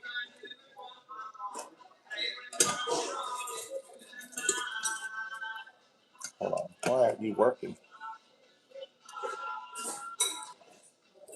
It loaded, right? It's loading right there. Yeah.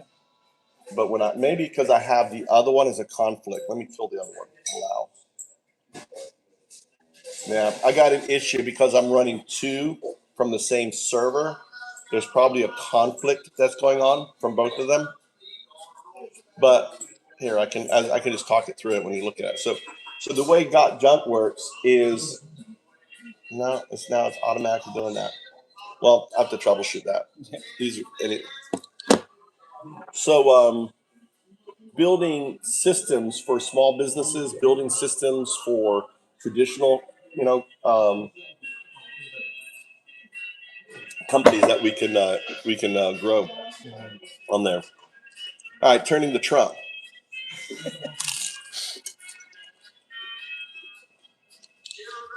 What do you think is going to happen? I just, every night. No, it's okay. You can eat it. We guys sit together, right? Everyone is just calling him like Trump made a fool of himself. Mm-hmm. He just lost his position as a superpower, as a president of America. There's been like an image, always been an image of American president, the superpower. But Trump, just destroyed that image in the eyes of every country. Like, first he started the war, then he requested, literally begged everyone to join him. Helped him, and everyone did. No one did. And then, with every day with a new warning, like, I'm gonna kill you, I'm gonna end you, and nothing happens, right? He's just bombing Iran, and Iranians are like, bring it on. We don't care. Yeah. We'll die. We don't care. Yeah, because if one dies, the next one will come in the line. That's right. So before the war, there was like a fear of America. America as a superpower, like America can turn you upside down. America can destroy the entire country. America can take over. But after the war, everything has just ended. Like Trump has multiplied everything with zero. Is that kind of the message? Is that what's going on? I mean, in Pakistan, they stormed the embassy. I mean, in Pakistan, the Shia, is it the Shia? Or the Sunni? The Shia. The Shia went crazy. They like 20, 30 people died, right? Yeah. I think Marines killed the people. But even in Pakistan, even me as a Pakistani, I am against the people who did this to the embassy or consulate. Like, they have nothing to do with that. Mm-hmm. Why do you attack the embassy or the consulate? Yeah. Like, what better it will do? What improvement will it do to the situation? Nothing. It will worse it. The Shia sound like to us like the MAGA, the Trump supporter MAGA. Yeah, we don't understand them. It's like it's just lack of education. It's nothing else. Like the religious leader will say, "You have to die in order to get that thing done," and people will say, "Okay, we are ready to die," but they are lack, basic common sense. Mm-hmm. Everyone needs, right? So just like every preacher in every religion, there's a preacher who had mad followers who are ready to do whatever that preacher tells them. Cream, sour cream.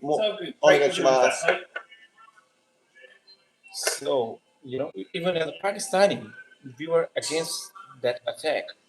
Like it's baseless. It has nothing to do with the situation. Trump. All right. So, do you know why Trump attacked? For Epstein, to hide the Epstein. But more. Okay. All right. I've been doing deep dives. All right. let me tell you about Epstein. Epstein is the way he is. I've been doing game theory. Do you know game theory? Game theory is game theory is a way at looking at patterns and figuring out why things are the way they are based on these patterns. So, for example, let's start with how much time do you have? Are you in a rush? No, it's okay. We can talk. Yeah. It's all right. Let's see, it's 7. I got to pick my son up at 8, so we're good for a little bit, right? The only thing I have to worry about is my wife is going to be upset because I'm not cooking dinner for her. Sorry, honey. So here, let me give you an example. Just give me 2 minutes. Yeah.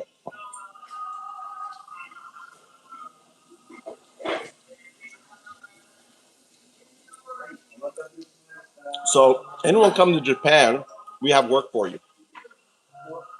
You have a Japanese company, right? Yeah. So if hypothetically speaking, guys, if you come on a tourist visa, right, you can stay at my IKEA house. We will then we'll put you through like a month of work, and then if Ali likes you, he will do the paperwork to get your Japanese work visa. Fair enough? Yeah. Fair enough? Ideally, if you can drive heavy equipment, if you have any mechanic skills, if you have any of these things, all right, we got work waiting for you. So look at that. I sat down and Creating job opportunities. moved to Japan, bit. So let's look at Trump. To understand Trump, you have to understand his grandfather. His grandfather fled Germany because of World War I. He didn't want to go to the war. He's a draft dodger, like his son, like his grandson, right? Even like his father. His father didn't fight. His grandfather didn't fight. He flew. He ran a hotel for girls and women to have sex with minors in the Klondike, right where the gold was. So he was. I mean, imagine Fred Trump was raised in a horrible situation. I mean, imagine minors and the kind of depravity and everything. And his Fred's, that was Trump's grandfather. His father died when he was 13. So he didn't have a father figure. He lost that part. His grandmother, this is game theory, probably blamed him for his death, and was very hard on Fred Trump. Probably, I imagine that his grandfather was abused sexually, everything else, living in, maybe he was, who knows, but he was fucked up. Situations, yeah. I mean, he's in the Klondike gold rush. I mean, what kind of environment? I mean, it's like living in where there was no law. You were just the law. You could do whatever you want. So his grandmother is what got Fred into real estate in New York. She left and was very hard on Fred. So same thing with Trump. Trump was raised by a person who was abused and didn't have it. My theory is Trump was abused. For him to be the way he is, right? He was a product. Now let's go to Epstein. Epstein's father was in his prime. He built. He was a construction worker, and then all of a sudden he's working in the park service, picking up trash. So using game theory, why would someone go from New York construction in the Bronx to picking up trash, right, at a park? Well, you hurt yourself. He injured himself. All his peers went to the war. All became heroes. All died. I mean, imagine being in your prime and you can't go fight, and all your peers are going and fighting the big evil, right? What kind of person you become? You become an alcoholic. Yeah. Epstein, as a child, played the piano, was a soft boy, right? He came home drunk, probably, abused. And the clue is Epstein never talks about his father. Trump never talks about his father. Clues. In sexual predation, someone who is a victim of sexual predation, there's two outcomes. Either A, and I was a victim of it, either A, They talk about it, they address it, they recognize it wasn't part when I was 8 years old, right? Or B, you don't. It wasn't until I was 25 watching Pulp Fiction in the movie theater with my girlfriend at the time. And do you know Pulp Fiction, the movie? I have heard of it. There's a movie where Bruce Willis gets caught by these sexual predators. He is tied to a chair. He can't move. And then the guy opens the chest, and the gimp comes out. This fully gimped. He's got a thing. He's got to get the gimp on you. And when that thing came out of the chest, it was my secret, my abuse that I had put into a chest. It was the actual Now I'm actually making this connection right now. I've never made this connection until right now. I realize now what it was. It was my unconscious mind had locked the gimp in the box. And the moment that gimp came out of that box and the thing, that was the abuser, right? That had lived in my unconscious mind, that had made me someone who would want to punch gay people. I was very violent as I was very much like, hit a gay person, right? Had all this, animosity because of that box, right? And so you have two, and both of those individuals are still living in that pain. So what happens is the pedophilia is just the reliving, the unconscious reliving of what happened to them, whether it's Epstein or Trump or whatever, on that. So so part of game theory is that you need to understand what motivates these individuals. Now, here's what's crazy about Epstein. Epstein in 1973 ended up being in London, right? He was given an apartment in 1973. He was 21 years old, given an apartment in one of the most expensive areas, right? And that was a cougar. So what happened in 1973 in July was he didn't pay he defaulted on his check to university. He was a deadbeat. They were coming after him, right? His 1974, it was spring of 1974. The Led Zeppelin event was happening in July in Manhattan. That kind of person is like, dude, I'm going to go and find myself some rich woman, right, that I can hook onto. So he goes. So this is game theory. My theory, because the person who gave him the apartment is this aristocrat called Aline Honey. So why would Aline Honey be in New York? Should be at the event.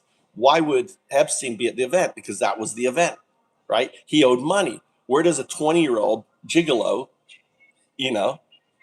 find it? And I was that gigolo when I was in college, and I would be like, hey, buy my drinks, hang out with you, and I'll give you a good time. Older cougar, woman, and but there wasn't a VIP party that I couldn't get into.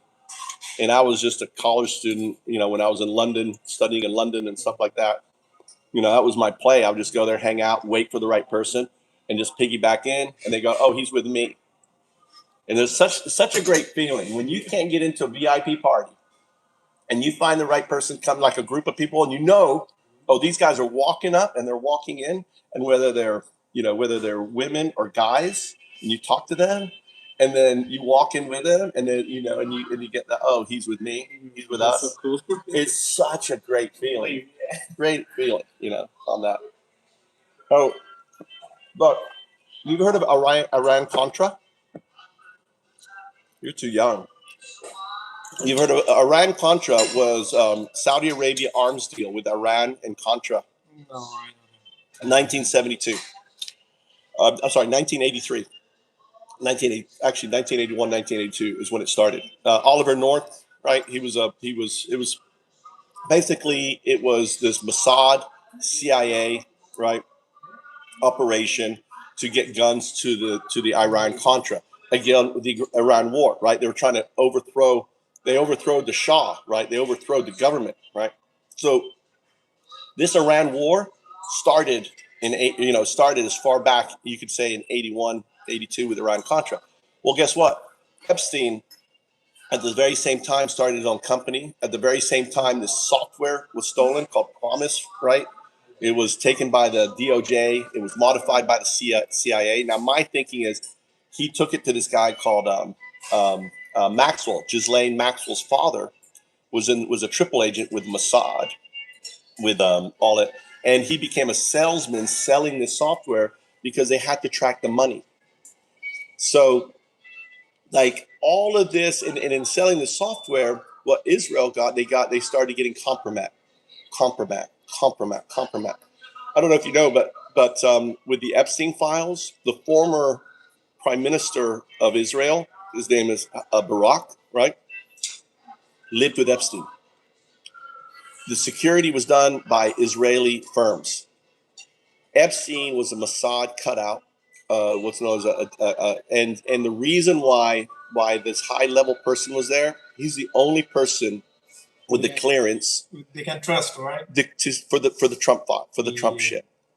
So it was the shit that he was getting on all these people was so high level, they couldn't trust anyone except for Barak, who could put it in a diplomatic pouch, take it back to Israel, right? And that's what he was doing. So you have to understand, when you start realizing that Trump is a Manchurian candidate, right? What they have on Trump is his pedo tapes. What they own Trump. Bibi owns Trump. Exactly. Putin owns Trump. When you meet with Putin and then you kick everyone out and have a secret meeting with him, I mean, it's ridiculous. So that's what we're dealing in the Epstein files. Is the Epstein class are all these compromat people, and what Trump is doing is he's using this compromat to control people. That's why we only have half the files. Right? We're still missing 2 million freaking pages because that's the shit he's using on people. He owns, so he's the classic mob boss. And the funny thing was when Iran is now like owning, he's like, oh yeah, okay, it's yours. You can have the straits. He's like, oh, we want to go into business with you. Oh, we want some of that 2 million per ship, right? Fucking ridiculous. He's so weak. He's such a taco. We say taco, Trump chickens out. So you understand this is what's happening now pretty much is the end game of a plan that started 40 years ago with Epstein, ironically, right? And or maybe not ironically, but Epstein, and it's the Epstein files start with Epstein, and and that's what I've been doing on the channel is like, going through all this and kind of doing the game theory behind it. Ghislaine is really interesting. Ghislaine Maxwell, his girlfriend. Do you know are you aware of her? No. She's the reason he got all these girls. Oh, I saw a documentary once. Like she introduced him to most of the like. Yeah, she would go around. She would go around, see a pretty girl, and say, "Hey, I'm friends with Lex Wexner was a model, was the play what's called the Tiffany, the lingerie, who gave, I don't know if you know, he made Epstein in 92 his power of attorney.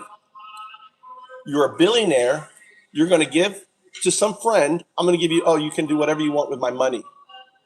Because they owned him. They had shit on him. They said, listen, Lex, you're either going to go down or you're going to give, you're going to, because after this time, after Iran-Contra, they needed money to fund their operations. They didn't want to bring money from Israel because it could be tracked.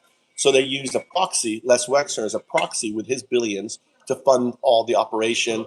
Because what Epstein was building was honey trap. Yeah. The island was a honey trap. Everything else, all these famous people were honey trap, individuals who would attract people, and then you'd have the girls there. Yeah. And what do? You're already there.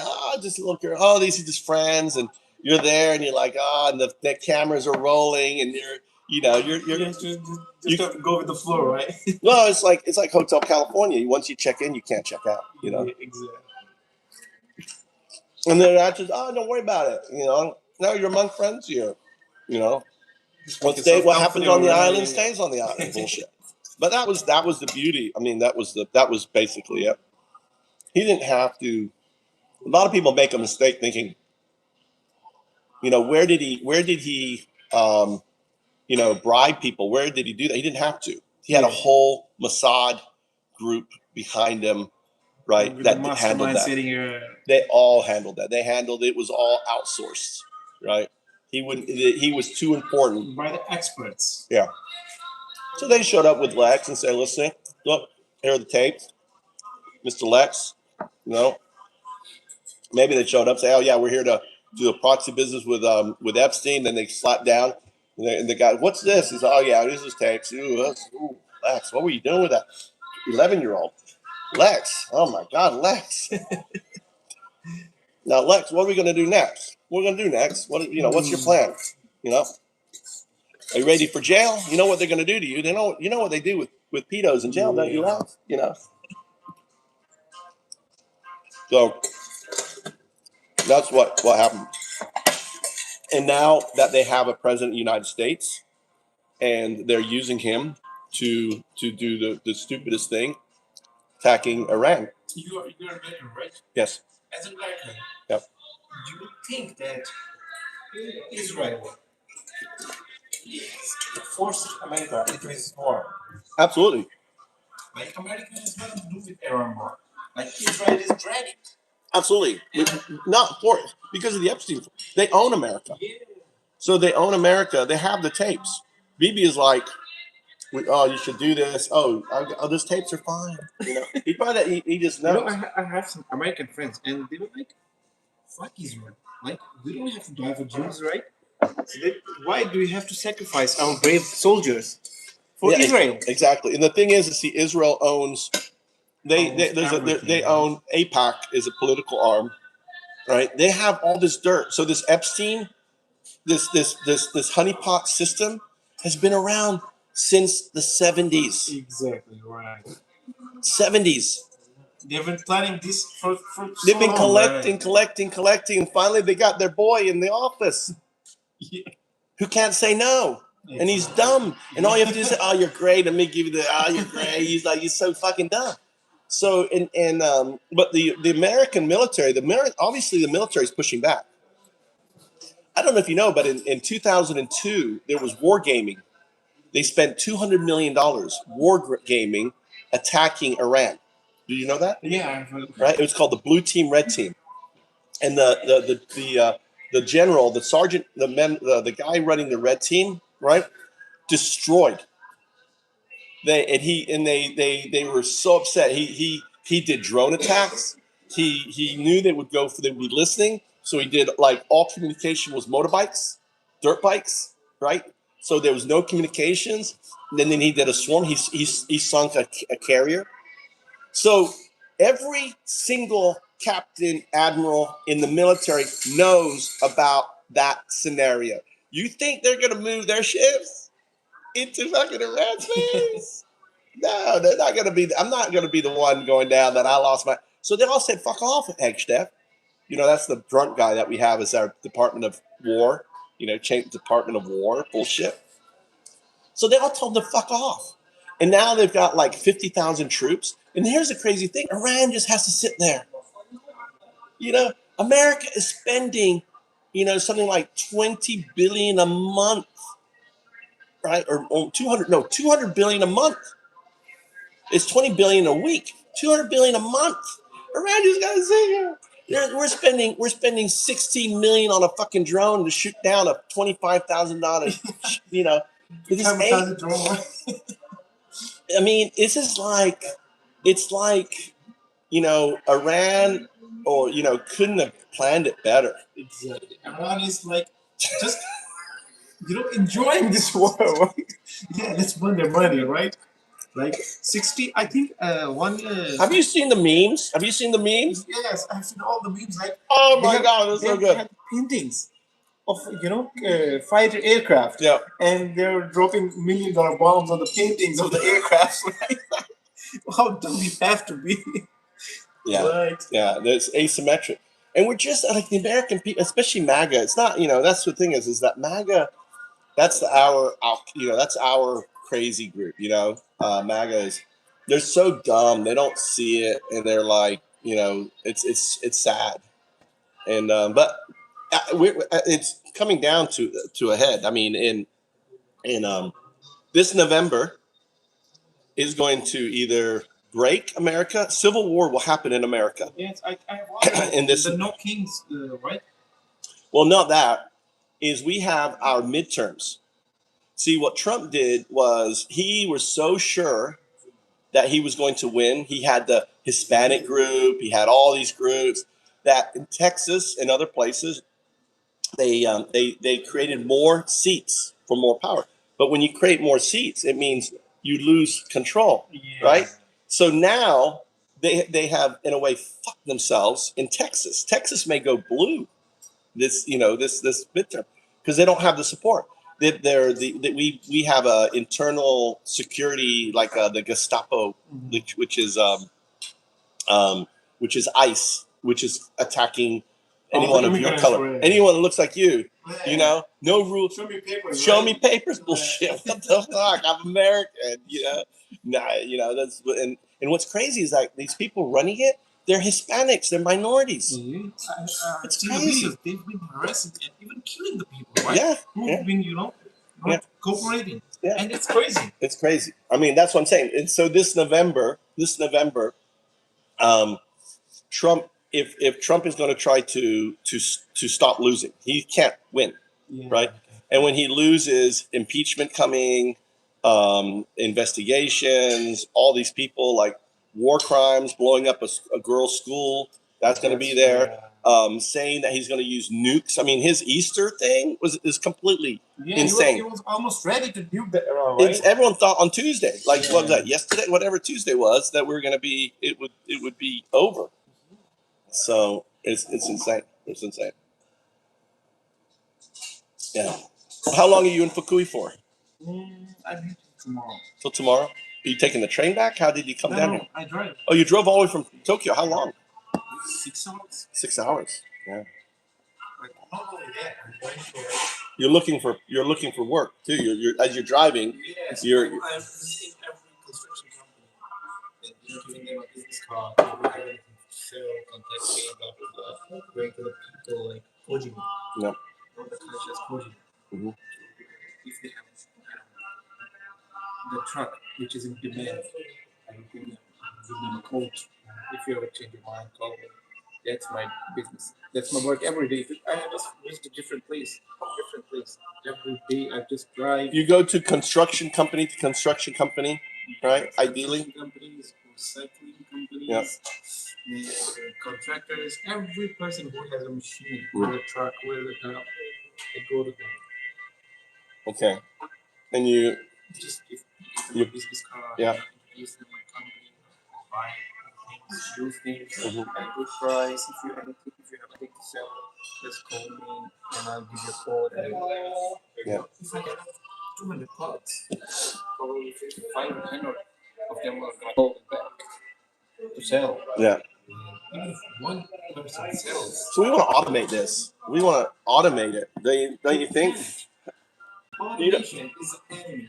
No, I'm saying automate it for us. That you imagine you can reach out to every company and say, here's if you have companies we want to buy your. No, even if you call a company, there are receptionists will pick up the call, and there's 0% chance that you have to get through the. You have to get through the decision maker, which is the Kaicho or Sacho.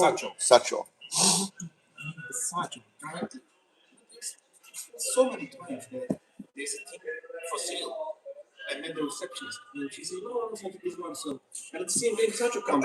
I will go to them. Hey, Sacho, this is my kind. Yeah, I want to sell. Yeah, let's see. It's been so many times, right? Receptionists. They're just the door. Yeah, they're just we say gatekeeper. They don't want to sell because if the Sacho sells, there's no work for them. They want to keep the things. They don't want Sacho to sell the things. Because if the Sacho sells most of it, there will be no work to do. So the workers, the receptionists, we have to dodge them. We have to bypass them. Yeah, and in Japan, the hierarchy, it's very difficult to meet the Sacho directly. They even if the Sacho is sitting at his office, they're not gonna let you meet him. Even if he's sitting, you will say, "Hey, let's talk to the Sacho." No, he's busy. He's busy. Yep, I know. So we just have to wait for the opportunity, right? I just have to be timing, right? I will wait in the early morning from 9 to 9:30 when the Sacho is coming to. I will enter. and then I will meet him. Yeah. And at the closing time, like 4:30 to 5 p.m., I will sit at the front of the office and wait for the statue. It's most of the time it's just luck, Yeah. and it's just a luck. You go and you meet the statue. If you don't meet the statue, like 90% of the time, the receptionist won't give even your business card to the statue. Yeah. The moment you take out step, Yeah. they'll throw your business card in the dustbin. Yeah. So it's just the matter of luck.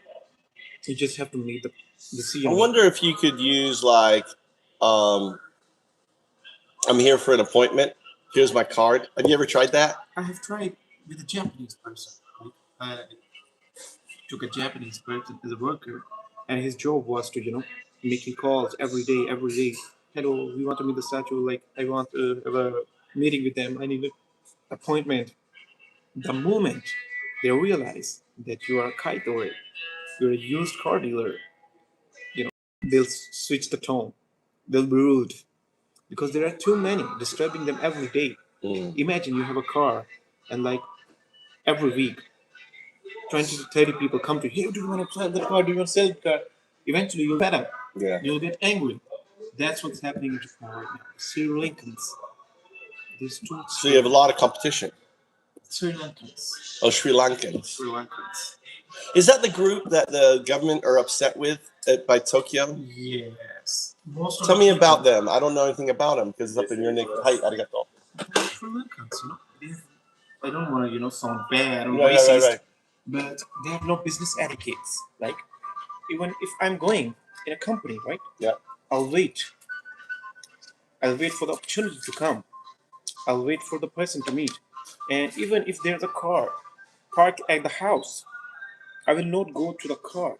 I will ring the bell and I will give the person my business card. The Sri Lankans, they'll inspect themselves, they open the doors and try to look out for something they can find the owner.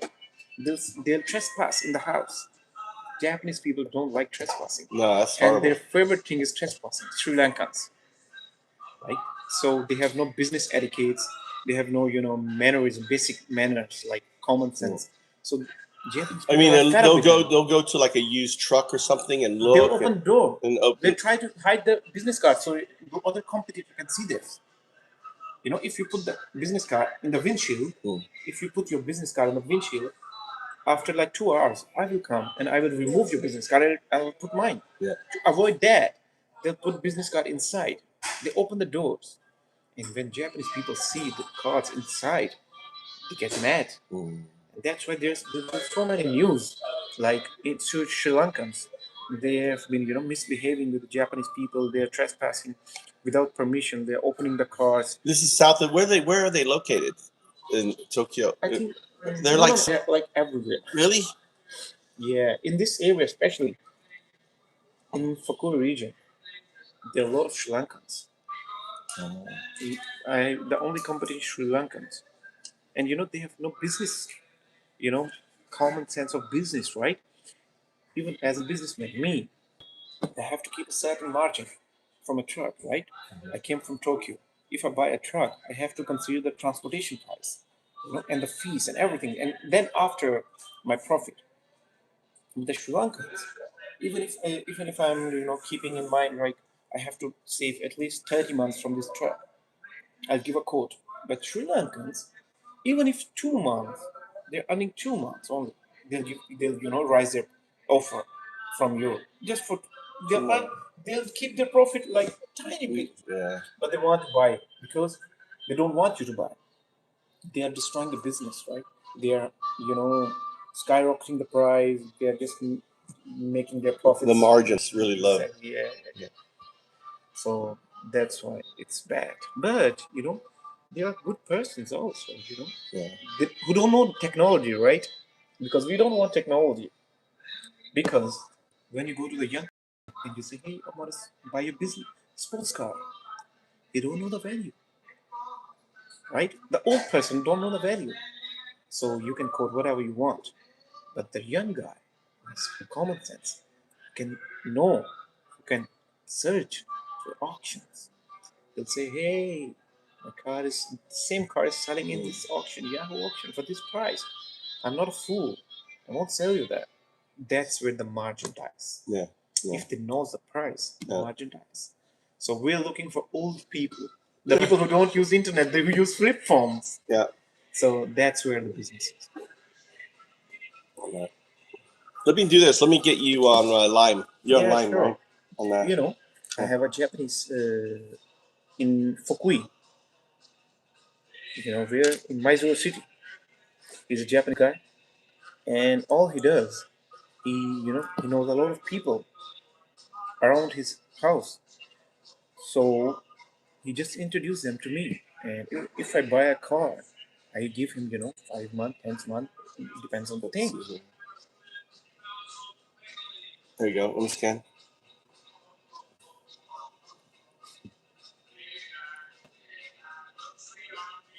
But you so you do cars and heavy equipment, or just heavy? When you say are you Mostly sports cars also, but they are very less or very rare. Yeah. Mostly construction machinery, dump trucks, and like this, like on your picture right here? yes, construction machinery, dump trucks. Wait, let me show you.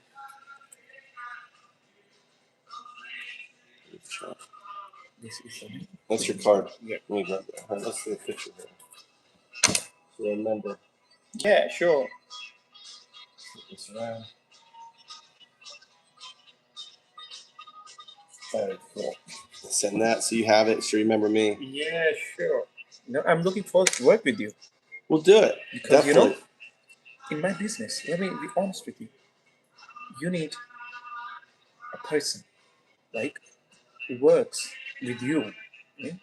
A single person is single person. Two people are like, in Pakistan we have a saying like one is one, two are 11. Yeah, 2 is 11. 2 is 11. So if you had a partner, like, I can cover all of Japan. Exactly. If you are living here for a long time. Yeah, 20 years. And I know I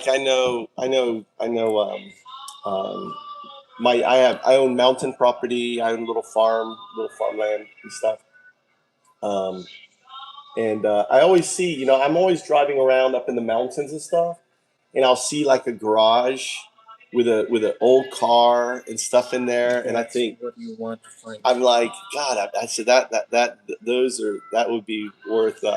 There's something there. Like there's a place where I see a Harley motorbike that's been sitting there for like 20 years, just laying up against the building. You need to find things like this, right? The plants are on the. It's obvious they're not using it. You just have to meet the satchel and give them an offer. And obviously, the thing is sitting. What would you like? Just for training purposes, if you saw that here, would you check the engine? What would you, for you to make an offer? You'd have to look at these. I'll show you.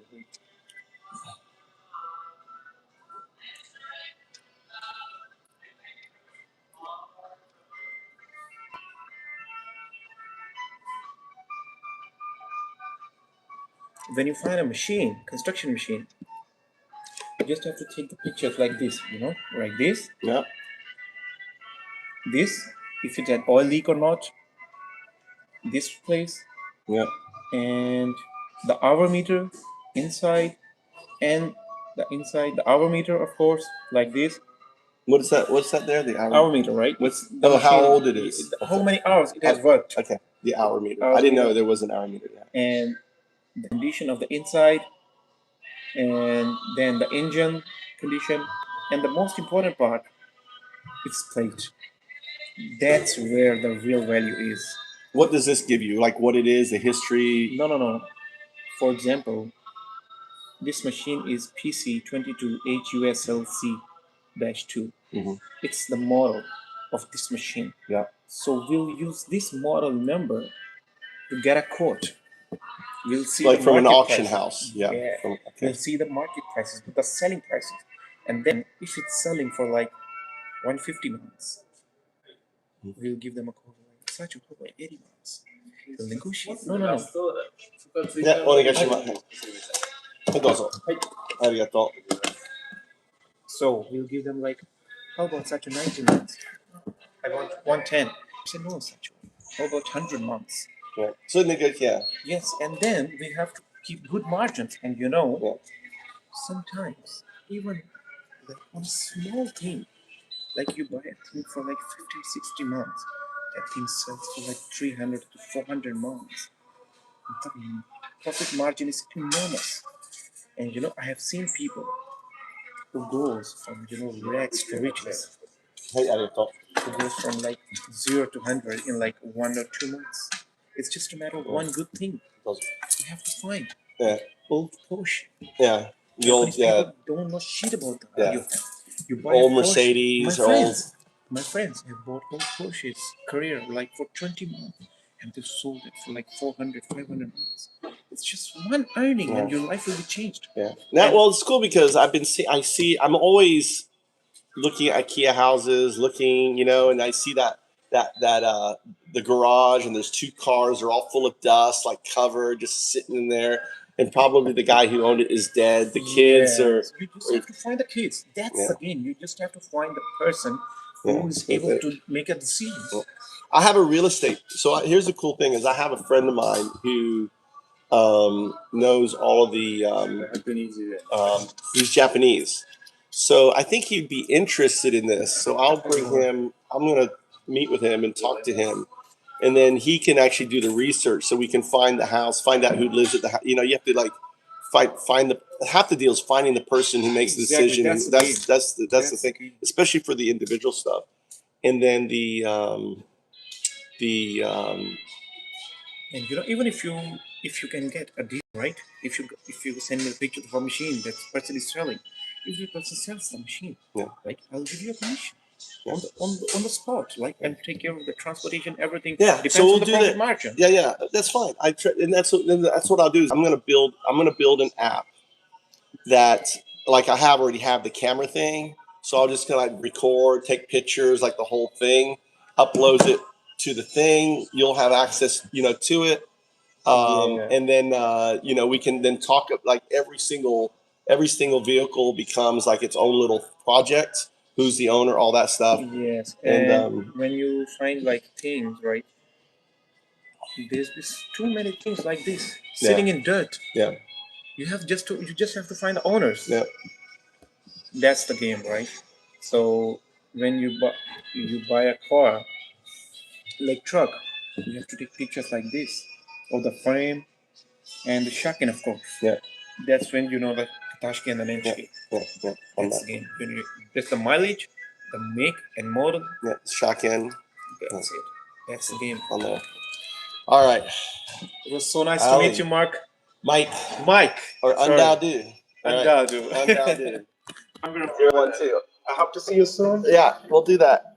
Have a safe journey tomorrow, and I'm gonna start working on the idea for the. See, you walk into a store, and next you find yourself a job.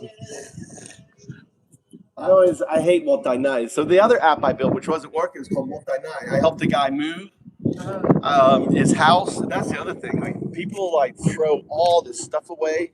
Yeah. And so I have an IKEA house, with all this stuff in there. Yeah, this is me here on there. So I love Japan. I can leave a $200 phone there. Yeah, inside of the car, and no one cares.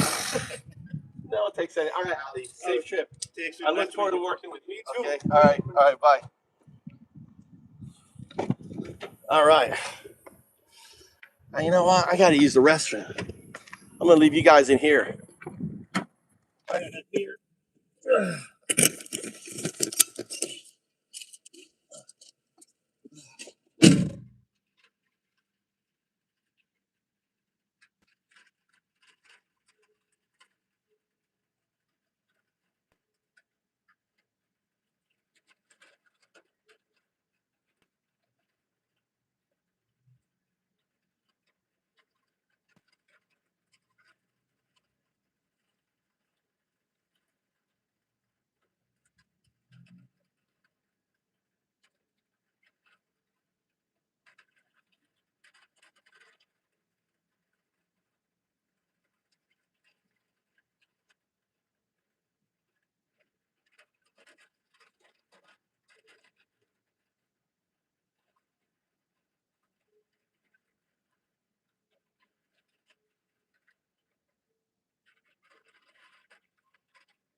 All right. You guys, you like that? Naz, what do you think? Now, when I drive around and I see a truck or something run down,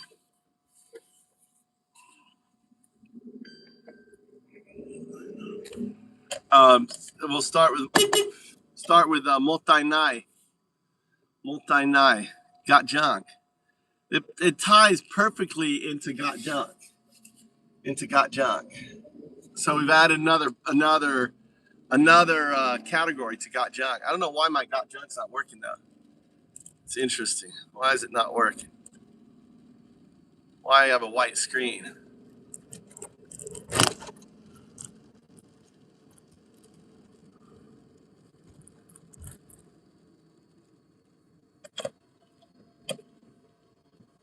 $30.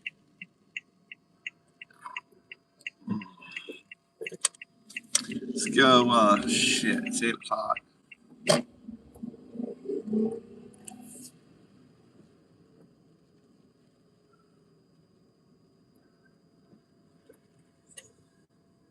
Right.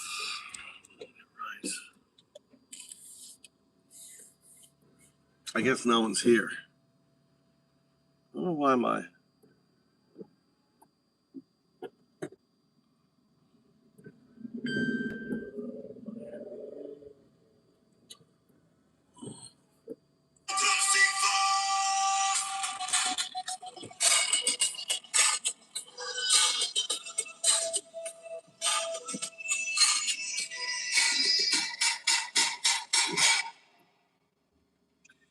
All right, we're gonna launch a new found up. This is the found up. How it's gonna work is I want to be able to take a picture of a vehicle's number. Then what it does is it's going to automatically search the auction site. AI is going to do this. Find that vehicle. I should be able to, and it will tie. We're gonna apply this to Got Junk, right? Which is the app that we built, and also Got Junk is going to link into Auto Post. So Auto Post and Got Junk camera systems are going to kind of interact together. So the idea is that I can take a recording, a video, the AI can analyze it, can look at it. Then another agent looks up the vehicle, finds out what based on how it looks and everything else, makes a rating for the actual bid for it. And we always want to start like 50% of the actual auction bid on it. So in real time, when I'm talking to someone, I can film it and boom, it pulls back. I have a bid to give the owner.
I'm mapping this into a live quote system. Capture VIN, plate, / lot number, fetch auction comps, score condition from video, then return a conservative offer floor fast enough for a conversation. The weak points are identifier capture, auction source access, and making the valuation safe enough that you do not overbid. Yes, this is a strong found up. Core loop 1. You point Got Junk at the vehicle. 2. camera captures. Plate, VIN barcode slash, dashboard VIN, lot number present. Exterior video, interior video, odometer, visible damage. 3. Agent stack runs. Capture agent extracts identifiers. Auction lookup agent finds the exact or nearest vehicle. Condition agent scores damage, missing parts, body condition, tire state, interior state. Market agent estimates resale auction value. Offer agent applies your rule set. 4. Output comes back live. Likely match. Confidence score, estimated auction value, recommended starting offer, max safe offer, risk flags. Best pricing logic is not 50% of auction bid. It should be. Offer equals expected sale value, transport labor, parts slash repair, title, paperwork, risk, auction fees, margin buffer, uncertainty penalty. Then, opening offer equals low anchor, target offer equals normal buy zone, hard ceiling will never exceed. Better rule, opening offer equals 35 to 50% of expected net value. Target offer 50 to 65%. Hard ceiling equals dynamic based on confidence and damage. Because if AI is wrong on condition, 50% can still be too high. Yeah. System architecture. A. Got junk capture layer. Use the existing camera stack. Add photo capture mode, VIN scan mode, plate scan mode, walk around video mode, dashboard odometer mode, damage hotspot snapshots. B. Vehicle extraction agent inputs. Images, video frames. Outputs. Vist, plate text, make, model, guess, year range, body type, color, visible condition notes, confidence. C. Auction lookup agent. Search order Ali. 1, exact VIN, 2, exact lot number, 3, plate if source. His name was Ali. He came all the way from Tokyo. He's here, just looking for business and other stuff. He just drives around, sees used trucks and stuff like that, looking for a partner. I can run this whole area. I'll build the AI tools for it. Tommy, have a fleet of guys in. The way I would do it is like this. I think the way to do it to get past the is to say, hey, I want to buy this. All right, is to act like you're an individual buyer. I want to buy this. I've got land in the mountain. What the fuck, dude? Oh yeah, I'm trying to figure out where I'm at. Am I going the wrong fucking way? Am I going the wrong way? Hold on, I'm trying to figure out where I'm at here. I got to get back to Mikey.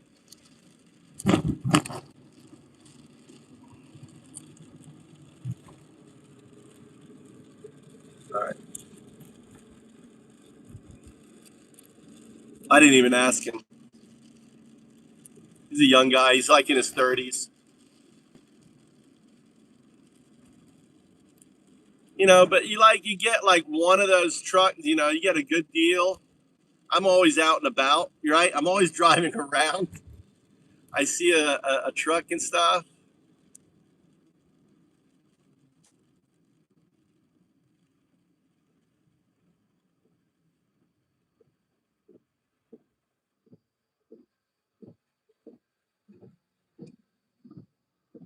Tell Ali to GPS to the gym.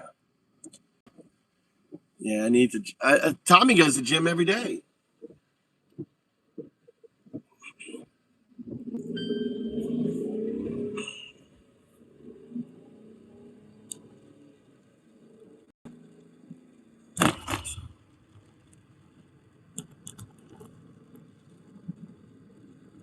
Yeah.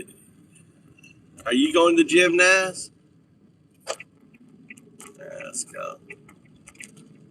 What was really weird though? What really weird for me was like I dropped Mikey off. I was gonna go to Burger King, and I was like driving around, kind of just like going, like trying to figure out where I go, and then I realized that I'm close to the nacho place, and something about me was like, oh, I want to go to the nacho place, And then I walk in. The moment I see him, I was like, oh, I need to talk to that guy. Sit down. Got a job, on it.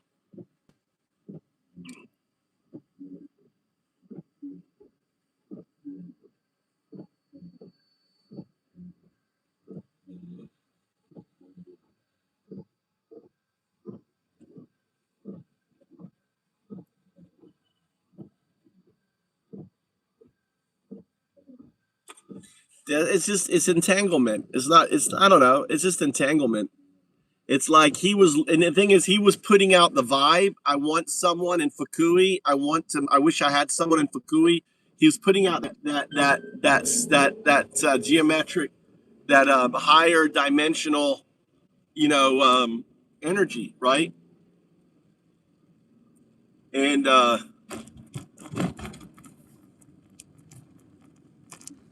now it's funny because I always see these things and I'm like, God, I bet that's worth something. God, I wish that was something. Oh, I bet that's good. And now it's like, you know, I've got a partner in Tokyo on it. And the thing is, what I'm going to do is I'm going to just use the AI systems thing because I can build out I can build out this auto pricing system. This is perfect.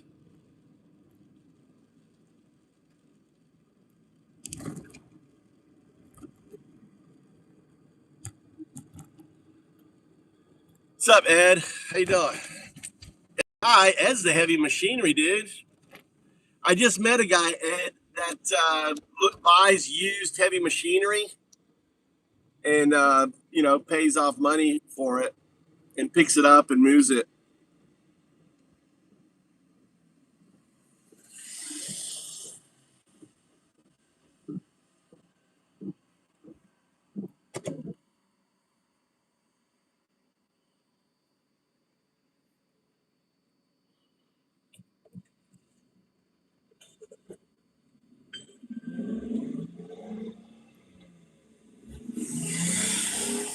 How you doing?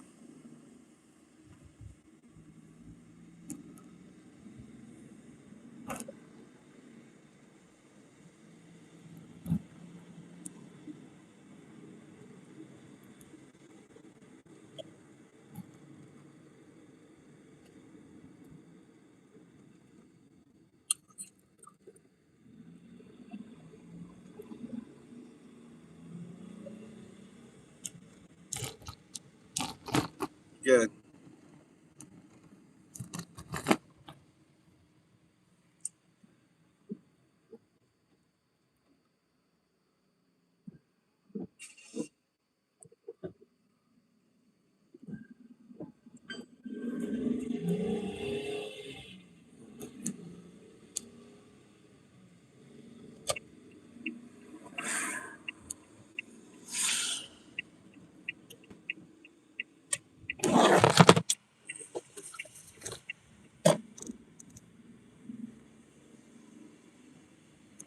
I got to deal with an angry wife, guys. I didn't go home to cook dinner. Instead, I went and found a job. I don't think my wife's gonna appreciate that.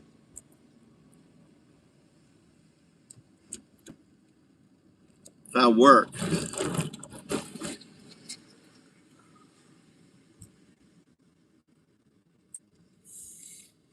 Let's go.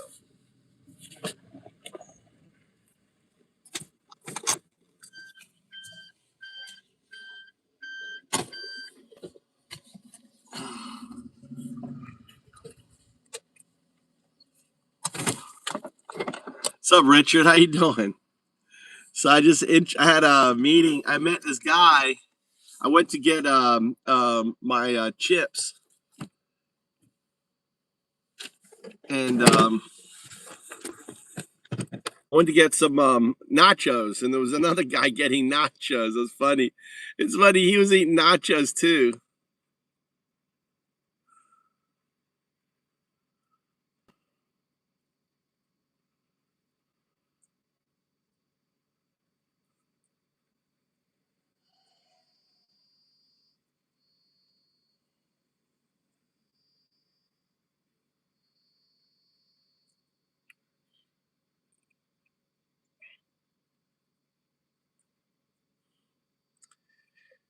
What am I missing from here? This is what I'm going to build.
100%.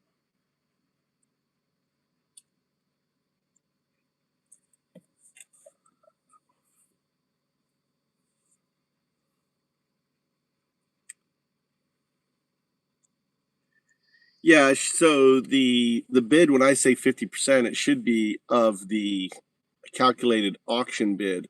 So whatever the whatever the actual cost and everything, then it's going to actually take that cost, right? So you could look at GPS location from here to Tokyo, right, where it's going to be taken, and it could calculate all of that, the tolls, all of that stuff too. And then once that's all calculated, then it's going to take 50% of that cost, and that's the first opening, knowing the hard cap.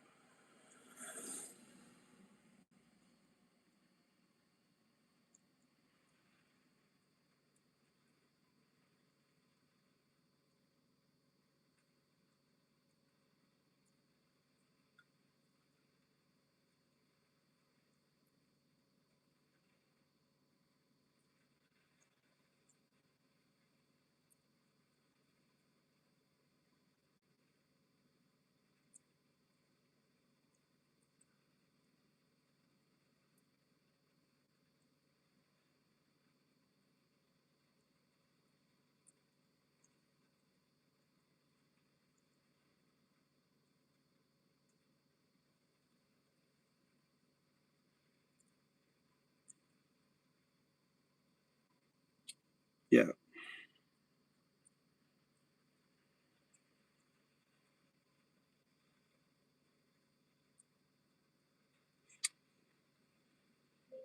absolutely. I'm going to build this out, but this would be the overall build that we will develop.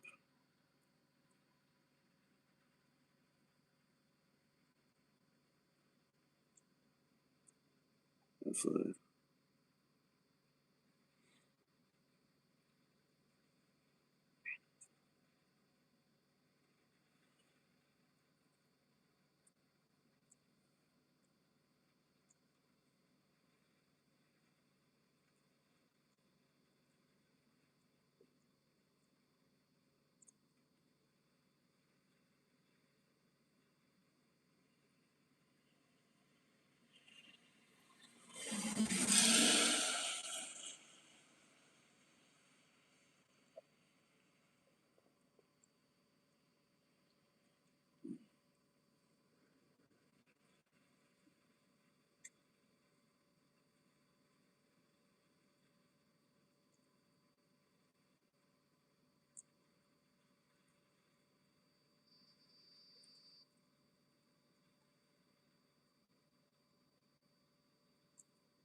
yeah, so I'll build this out.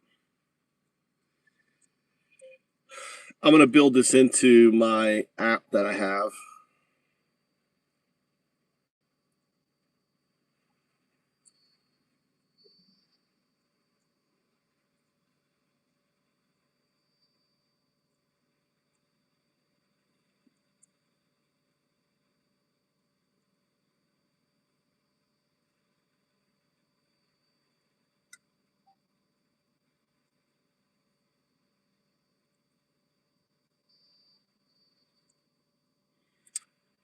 This is the power of AI.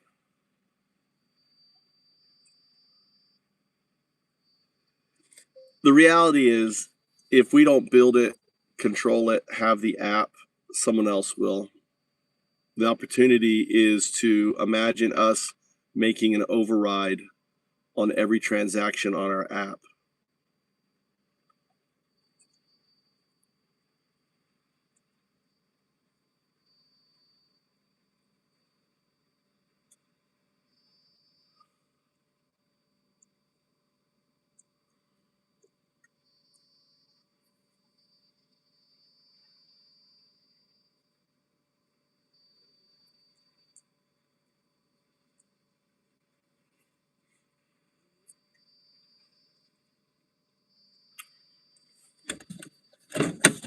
So I'm picking my nose on camera. Apologies. I'm such a dirty man. I should use a tissue. I shouldn't use my finger because it's dirty. Now I gotta wash my hands. I should really, if you're gonna clean your nose, you gotta do professional cleaning. My nose needs a professional cleaning, Naz. Yeah, really get up in there. Get up in there. There you go. Yeah, get up in there. Oh, yeah. Oh my God, I can breathe again.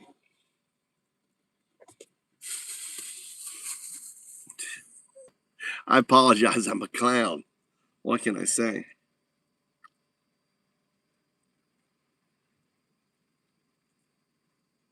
Let's see what Mikey's doing. You gotta go.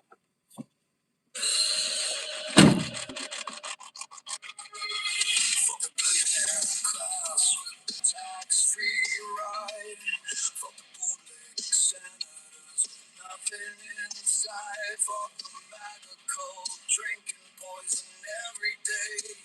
Fuck the talking heads spinning lies for pay. Fuck the border camps and the cruelty machine. Fuck the Supreme Court crowning a fascist regime. Fuck the silence from cowards who should speak up loud.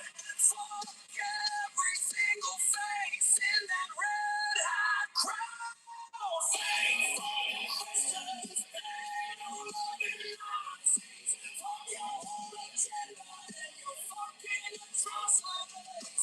Say fuck Christians and loving Nazis. We coming for the throne. Watch it fall to pieces.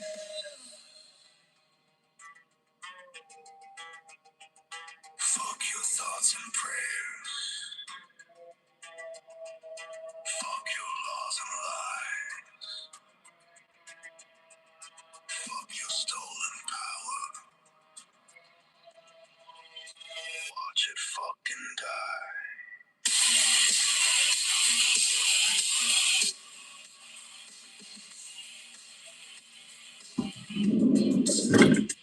He's saying you're not working hard enough, Mikey. Huh? He's saying you're not working hard enough. He did. I said, how you doing? He goes, He said, you're not impressed.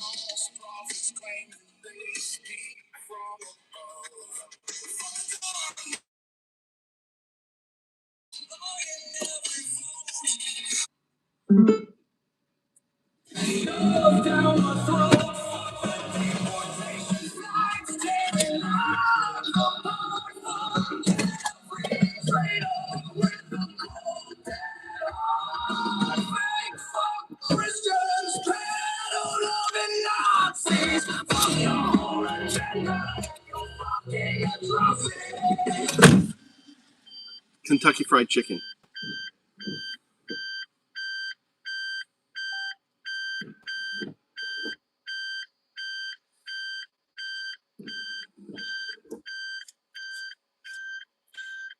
Temporary closed.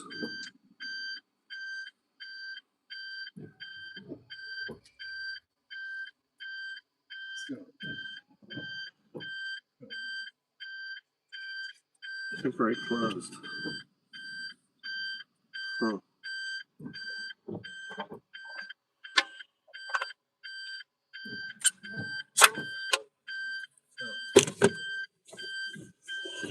The protests they pretend don't exist. Funded by working people, not billionaires. Independent news, the real candidates. Some tissues come my ears. My hair.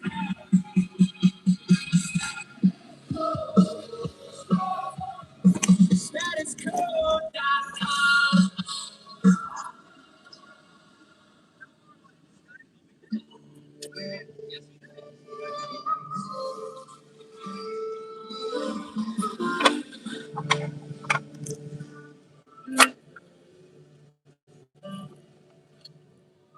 They roll up in black trucks, lights flashing. pushing red and blue.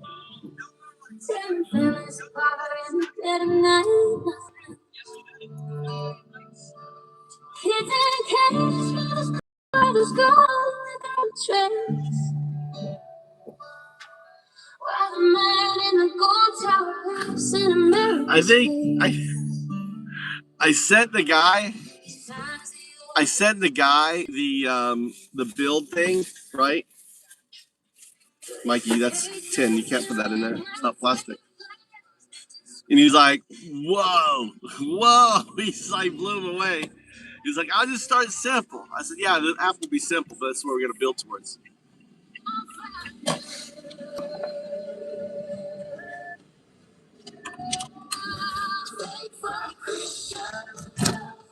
Eat a loving Nazi. I answer it. To our knees. Thankful Christian. Eat a loving Nazi. I gotta get my. What's up, Mikey?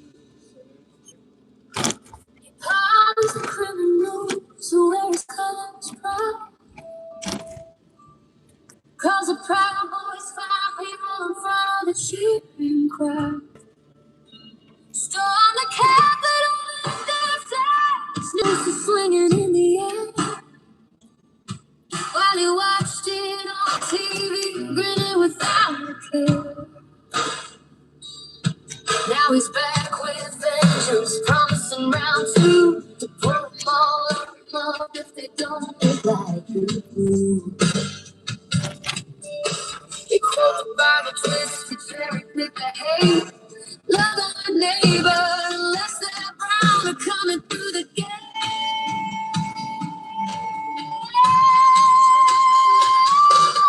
Faithful Christians, we don't love Nazis. Hiding behind the cross while they drag us to our knees. Faithful Christians, we don't love Nazis. MAGA's burning America down, the crowd of the disease.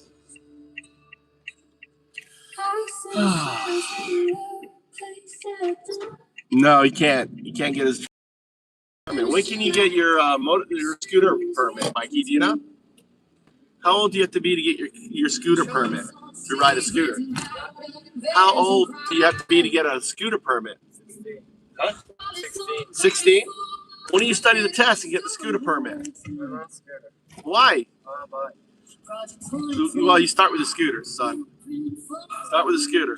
That's how if you want to ride a bike, you start with a scooter. And the thing is, then you're legal riding the electric bike. If you have the scooter license, then you're legal. Yeah, the plate. We'll get the plate. All right.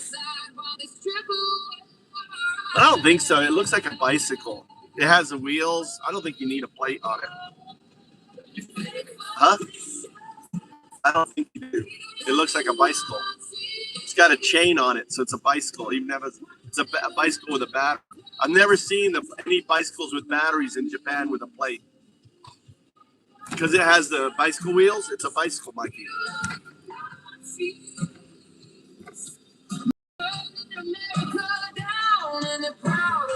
Yeah, then you can get your license before Tommy. Wouldn't you like to get your license before Tommy? yes. So Huh? What? So you're gonna take your test, get your pass, study it, study the test, Tommy has all the test stuff. You can study it too. I can go take the bike for summer Yeah. vacation. Yeah. Study the test. Start studying the test. Start the stuff. We'll go down, take it, and then you have a scooter you can drive around. Get a 50cc scooter. All right. It'd be free. You don't have to need me to drive you around. You either take the bike or we'll buy electric scooter.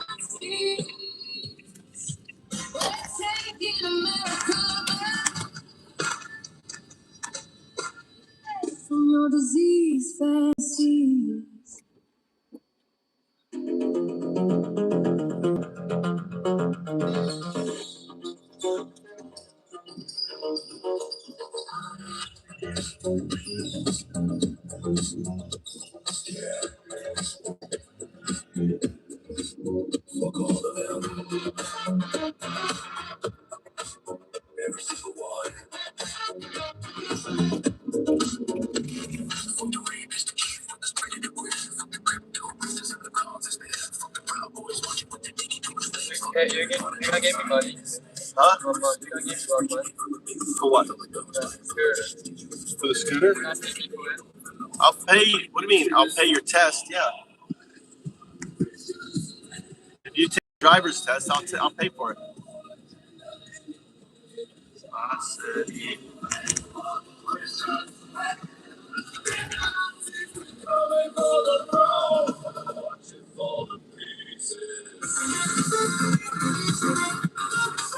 you have to learn to ride. You know, you can't jump on a motorbike.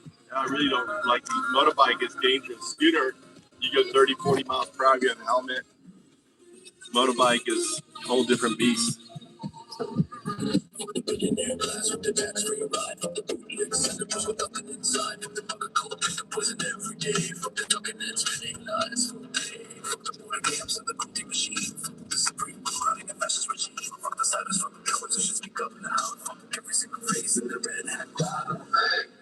Christians, loving Nazis, fuck your whole agenda and your fucking atrocities. Christians, loving Nazis, we coming for the throne, watching for the pieces. Fuck your thoughts and prayers. Fuck your love lies. Fuck your stolen power. Watch it fucking die.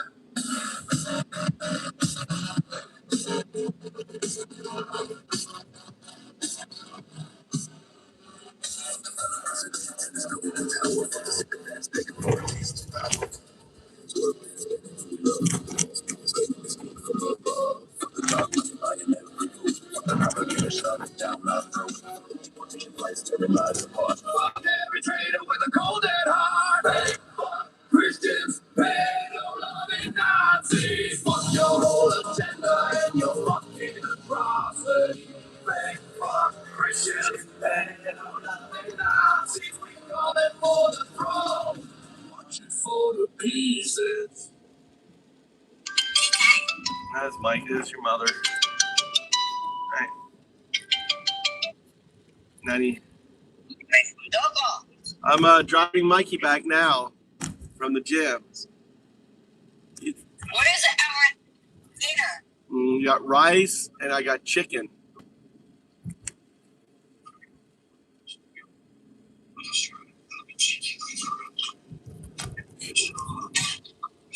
That's it. Rice and chicken.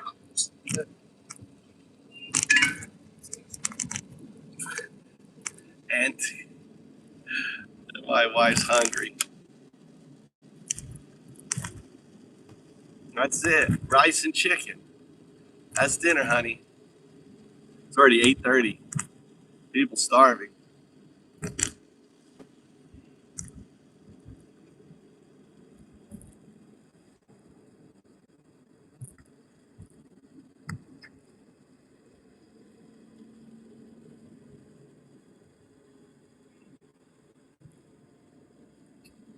Let's see. We'll go by. Guess we'll go by Genki and get food. Let's see.